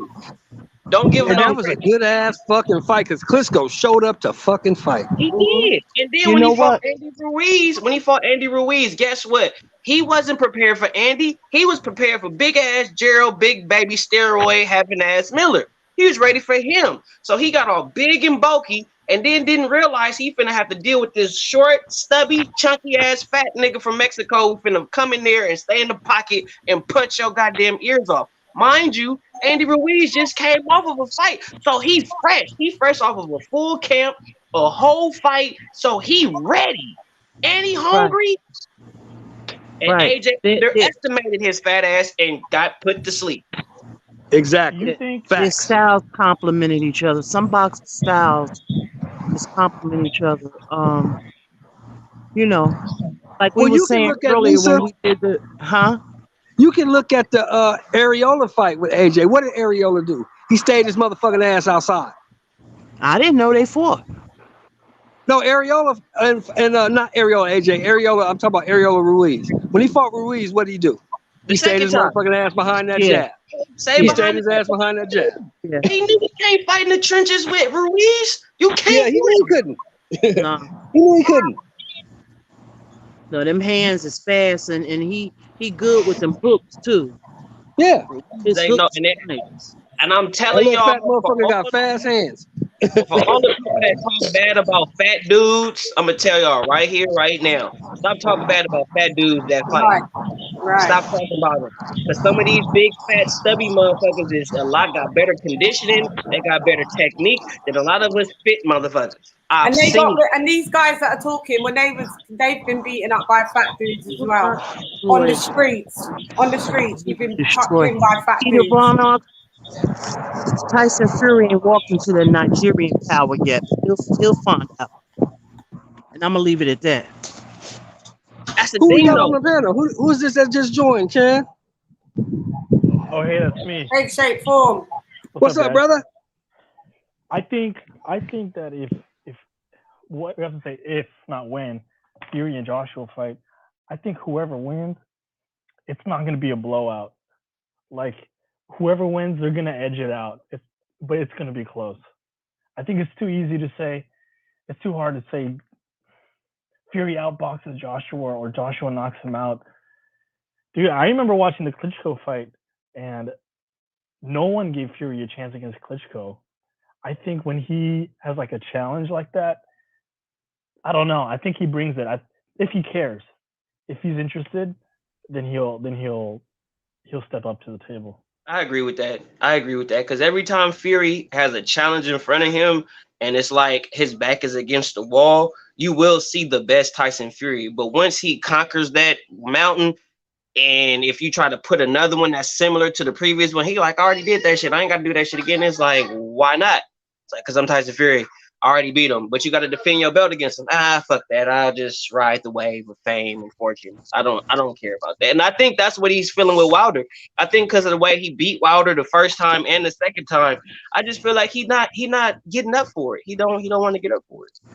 I don't think he wants that fight. And I think that's what's gonna get him beat. If he was to fight Wilder, he's not gonna get up for it. And I think Wilder will get up for it because Wilder got a lot more to prove. He can't afford to lose another fight. So right. I think Wilder will probably get him because Fury not coming in there to win. Fury just gonna show up, but Wilder really gonna show up to win. So he wants to stay undefeated. I think that's what he wants. Mm-hmm. He want to keep that old. He wants to retire undefeated. That's what I get from him. Yeah. I guess. Yeah. I remember after the fight when he beat Klitschko, he started singing. And he totally like demoralized Klitschko. I don't know if you guys remember that. Like he took the mic and people thought like after that he kind of like mentally broke Klitschko. And I wonder if that played into Joshua because right after the next person after Tyson, it was Joshua. And I wonder if he was kind of like not the same after that. He embarrassed him, dude. He started singing. No, but I will tell you what hurt Klitschko. What hurt Klitschko the worst was whenever Tyson Fury showed him his belly and he was like, "You got beat up by a fat man, by a fat man."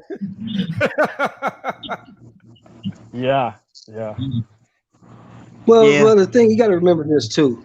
I don't think that played any part into it, X shape form, because that was 2 years after he fought Fury that he fought Joshua. It was like an 18, 19, 20 month layoff, something like that. And then he fought Joshua. Yeah. When he fought Joshua, he was in the best shape he had been in probably 5-6 years. Because you got to remember, Vladimir was destroying everybody. Couldn't nobody touch him. He was killing all these guys, getting them out of there 3, 4, 5 rounds, just punishing them. And when anybody, not just fighters, anybody, when you are so good for so long, you get a little bit complacent. Yeah. He didn't think much of Fury. Thought he was just going to walk through Fury like he walked through everybody else. And he was mistaken. The biggest problem that all these guys have when they fight Fury, right? And same thing with Klitschko is they're all used to being the bigger, taller guy. Klitschko was always bigger than everybody he fought. AJ bigger than everybody he fights. Wilder, he usually moves them. Yeah, but Wilder is taller than everybody that he fights. However, when they get in there with Tyson Fury, the first person that a lot of these guys meet that are actually taller than him. So they're at a disadvantage because they're not used to fighting short. Whereas Fury, he's taller than everybody he fights. So he's used to fighting shorter fighters. So he has a small tactical advantage when he gets in there with these taller guys. Man, them two guys are losers, man. This is it. No, but I'm just saying, when you're always fighting people shorter than you, it's easier to fight somebody when they're only used to fighting people shorter than them. When they become short for the first time, it's very hard for them to adjust tactically because they're no longer the bigger imposing force. Now they're smaller. And that's what Fury's biggest advantage is. I can give you a personal example of that. Like if I were to fight at 130 pounds, I'm bigger than everybody. I'm bigger than everybody. But if I fight at 35 and 40 and 47, everybody is either my height or bigger. Yeah. That's why I'd rather fight at 40 and 47 because that's a test for me. If I fight at 130, I'm gonna bully the shit out of them. You don't want to be a weight bully. Yeah. Be straight weight bully. But if I fight somebody at 135 and up, okay, now I'm really fighting dudes that's really gonna give me problems. That's why I'm fighting at 140 now. Yeah, Teofimo. Yeah, get your ass up. What do you think about that? This all. Do you know boxing this year has been a total mess? A mess. Horrible. Nothing's happened when it should have. Nothing. Cambosa's gonna whoop that ass. Cambosa's ain't whooping nothing. The only thing he's whipping is fucking pancake mix. Are they even gonna fight, bro? Are they even gonna fight? T.O. has already lost. Cambosa is trash. He's trash, but T.O.'s already lost. He's already lost the mental warfare. He's already lost. His mind is broken. Why? Why do you say that? Because there's something about Kambosos that he sees that he does not like and he does not want. That's why this shit keeps getting delayed. That's why he's put out articles contemplating dropping the damn belt. As shitty as Kambosos looks, there's something that T.O. sees that he does not like. I don't know if it's the way he talks. I don't know if it's the way he carries himself, but I'm telling you, there's something that he is seeing that he doesn't want a part of. That's the vibes that I get. Not being afraid. I agree with you, Tony. I saw the same thing when I saw first. You see fighters be confident. You thinking, oh, he just confident, just saying that. But when you look in a man's eyes and he's very consistent with that look and that demeanor, I think Teofimo saw that same thing. This dude coming to really beat me. He's not one of those dudes that's just showing up to say he fought Teofimo Lopez. This dude is really coming to give me some work. He coming with the force. And I think T.O. saw that for probably the first time in his fight career. And he was like, nah, I don't think I want to fight this dude. This dude really coming to give me something. And Kambosos really was coming to win. And he wasn't showing that he wasn't afraid of Teofimo. He wasn't afraid of the mystique of Teofimo, the prestige of Teofimo, all the power, the speed. He didn't care about none of that. And I think when Teofimo realized this dude don't care about my power, he don't care about my fame, my fortune, my fans, he don't care about none of that. He really coming to fuck me up. And I think once he saw that this dude ain't afraid of me, it's like, oh shit. Okay, maybe we gotta Why are rethink you here, Larry Thomas? Why are you here? I'm looking at Teofimo's box rec. It looks like when you look into it, Kambosos is like, he hasn't fought anybody undefeated in a while. Teofimo. Kambosos is the first undefeated that he's fought in a long time. It's all fun and games until you got a dude in there. I mean, it's cool when you the bully, but then once you fighting another dude that's a bully too, what you gonna do? And you know that's the problem. A lot of bullies get broken when somebody bullies them back. They don't know how to react. And with that, I'm like, why are you a fighter? Why are you a fighter? Because you're gonna fight somebody who train hard just like you. You're gonna fight somebody who really out here trying to make it in the game like you, who not finna back down like you. Everybody you fight is not gonna lay down. Everybody you fight is not going to be afraid of you. And some fighters, if they are afraid of you, fear will fuel them to victory. And I really feel like when these fighters nowadays see that dudes ain't afraid of them, like, I don't think Teofimo gonna fight Loma again. The Loma that fought Nakatani, he is not finna. Shit. Teofimo does not want to fight that Loma. No, he don't. That Loma, DT3. Whenever Loma turned it on in the second half of the fight, he didn't want the rematch after that because he knew. He knew. He don't want to. Larry Thomas. If we don't know shit and you sitting here listening to us, what do you know? Not a goddamn thing. Get the fuck out of here. Get the fuck out of here. Bye. Cause Teofimo, I mean Lomachenko, he bigger now. Like he, you know how everybody was talking about he a small 135. Loma didn't put on some pounds. He got a little more chunky for that Nakatani fight. Hey, Lady Chan, Lisa's backstage. I didn't mean to cut you off. I just wanted Lady Chan to know that Lisa's backstage. She's trying to get back on. But what I was gonna say is, what do you think Teofimo gonna do different to Richard Comey? Because Teofimo got Comey out pretty quick.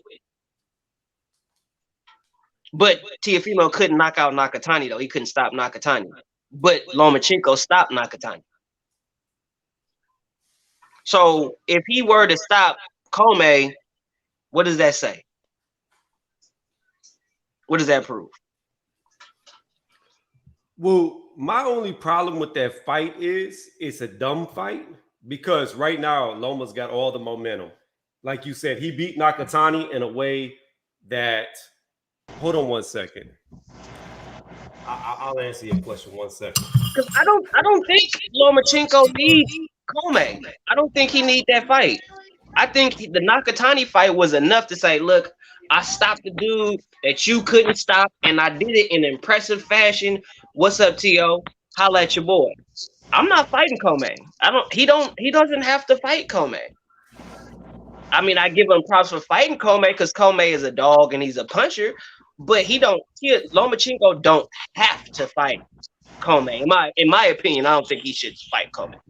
Okay, so this is what I was trying to say, and I had to do something real fast. So I agree with you. So here's the thing about it. What I was starting off saying was, right now, Lomachenko has all the momentum. He stopped Nakatani. He made Nakatani look foolish, something that T.O. couldn't do. It was a hard match. Now, going into the Richard Comey fight, he has nothing to gain because he's going to lose that momentum because there's no way Loma's going to knock him out faster. He's just not. He's not going to get him out in 2 rounds. So no matter how good Loma does, it still looks worse than what T.O. did to Comey. So it's just a stupid fight. You don't need it.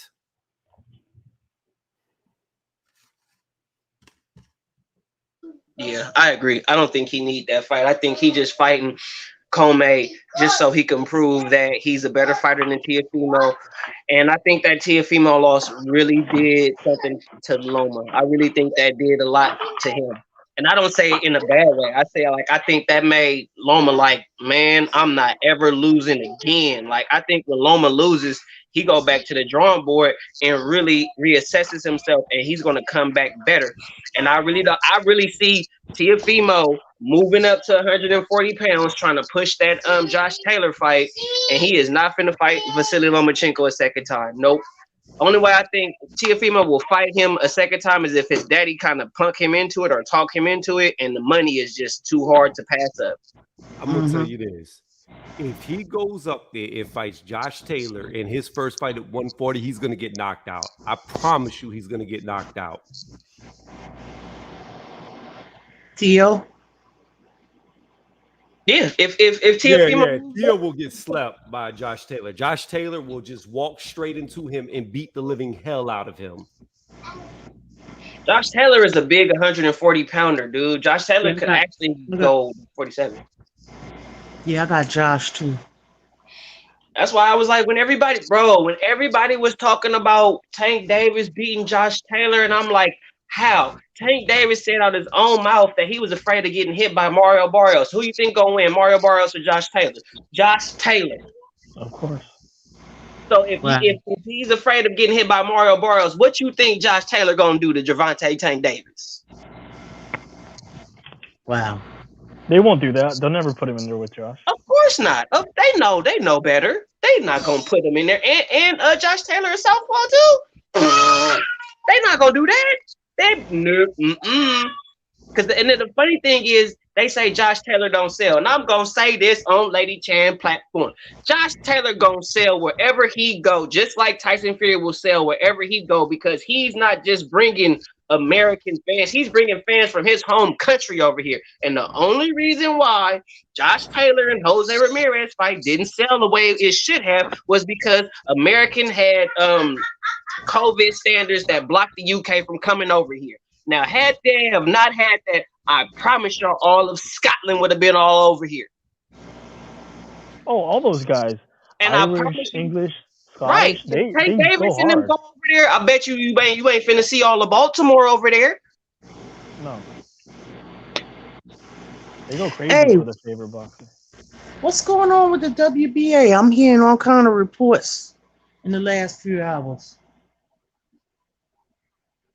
Man, I don't know what's up with the WBA, man. 1 minute I heard that they had stripped Ugas and they were supposed to have Manny Pacquiao and Errol Spence fight for the WBA belt that they stripped Ugas from. That's why Ugas said on Instagram that the WBA could do whatever they want to do. And then next thing you know, you find out that Ugas is still have the WBA and Manny Pacquiao and Ugas is supposed to be fighting for the WBA belt. And the winner of that fight should be fighting for Errol Spence, and it's supposed to make that fight bigger, have a bigger magnitude. But I don't think that Manny Pacquiao and Errol Spence, I think that window is closed. I heard really they got suspended or something, or expelled. Wait a minute, I'm seeing different. They in the hot seat right now. Oh, that's probably because of that. What's that fight where dude that got fight robbed? the other night? Yeah. What's that fight? With the Venezuelan dude. Maestro and Michael Fox. What was the other dude name? But the Michael Fox fight, I think that's why Michael Fox. They robbed that boy. They robbed him blind. He beat the hell out of that man from pillar to post. Michael Fox and Maestre. So what are they doing? They said they talking about the WBA to be expelled from America. Oh boy. Oh, could it's something. And then I just seen another video. I don't know what's going on. Because they shouldn't have robbed Michael Fox. They should have gave Michael Fox that. But I think what it is of course, the dude was a Venezuelan dude. The WBA is a Venezuelan sanctioning body or whatnot. So they basing it off of that kind of in some prejudice type of way. I didn't even think that deep. I was thinking because the dude was undefeated, he was 3-0, and I was thinking that they got a lot of money behind him, or they trying to push him as an undefeated fighter. And Michael Fox was just a fill-in. He was just there to fill in for whoever was supposed to originally fight, I guess. And he wasn't supposed to win. He wasn't supposed to look impressive. And I think that's what's going to be the downfall of PBC in this whole little cherry pick era. It's going to be there's going to be fights like that that's going to happen where a guy that's undefeated and his original opponent back out, so they call some other dude to fill in, and that dude is coming for some real smoke. He's coming to win, and he's going to come, and they're going to rob him, and that's what's going to change the dynamic of the sport. That's what I think. Either that, or a fighter is going to have to say, F y'all, I want him, I don't care, make it happen. And the judge got suspended, the lady, for 6 months for racist tweets or something. She should be banned. I don't know. Now, I saw that. She said something about Michelle Obama. Yeah. And you know what's funny about this? This lets y'all further know that if Glovegate was actually real, boxing community would have shitted on Fury a long time ago. Just let y'all know that when a mistake is made in the sport, they catch it quick, real quick. And they get on it. So if all that stuff with the Glovegate and all that, even John Fury was talking about suing Deontay Wilder for defamation of character. Yeah, because it's their ass. You know what I mean? Like, hey y'all, I'm about to go to bed. They allow that. Oh yeah. Y'all have a good night, Lady Chan. Thanks for letting me on. All right, Toney. Always a pleasure. Smooth voice.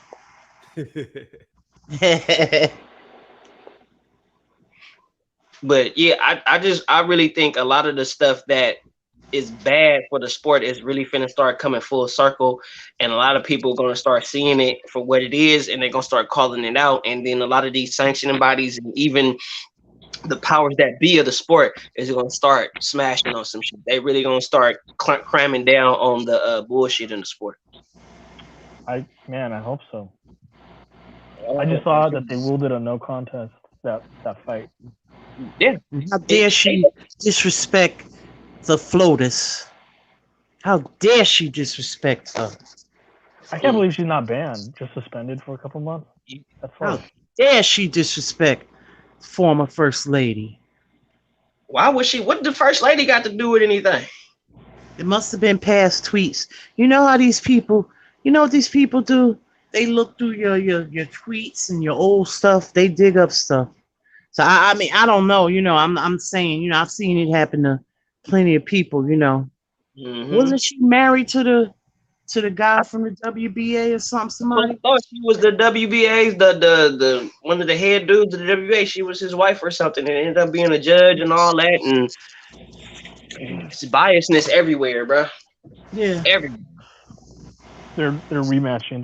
They have a rematch that they ordered. Don't let the door hit you where the dog should have bit you. Good riddance. For real. I gotta go, y'all. I gotta go take me a shower. I done sweated myself to death. It just dried off. Gotta get ready to work out again tomorrow and go to work.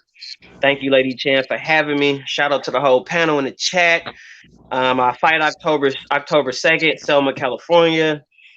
Camp starts on Monday. Yeah, so I'm gonna shut down it anyway. Shout out your channel, DT.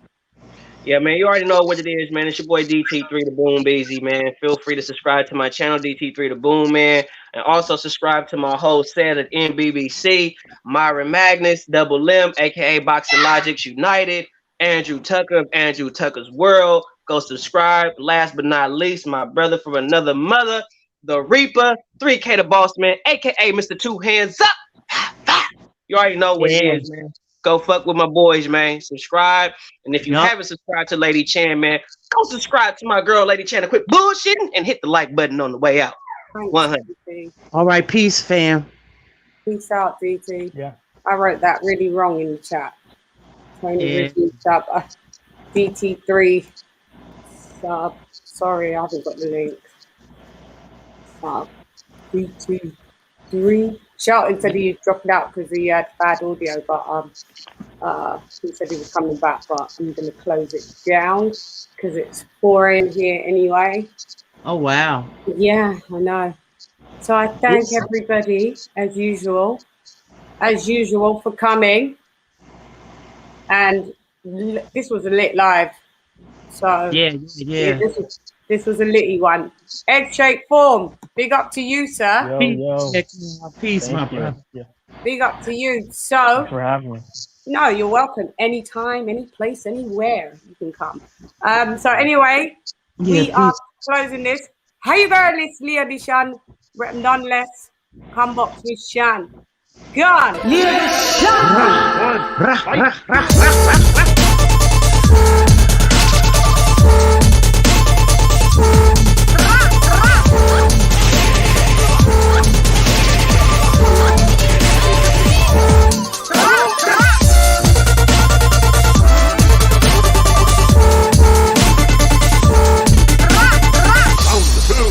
Fight!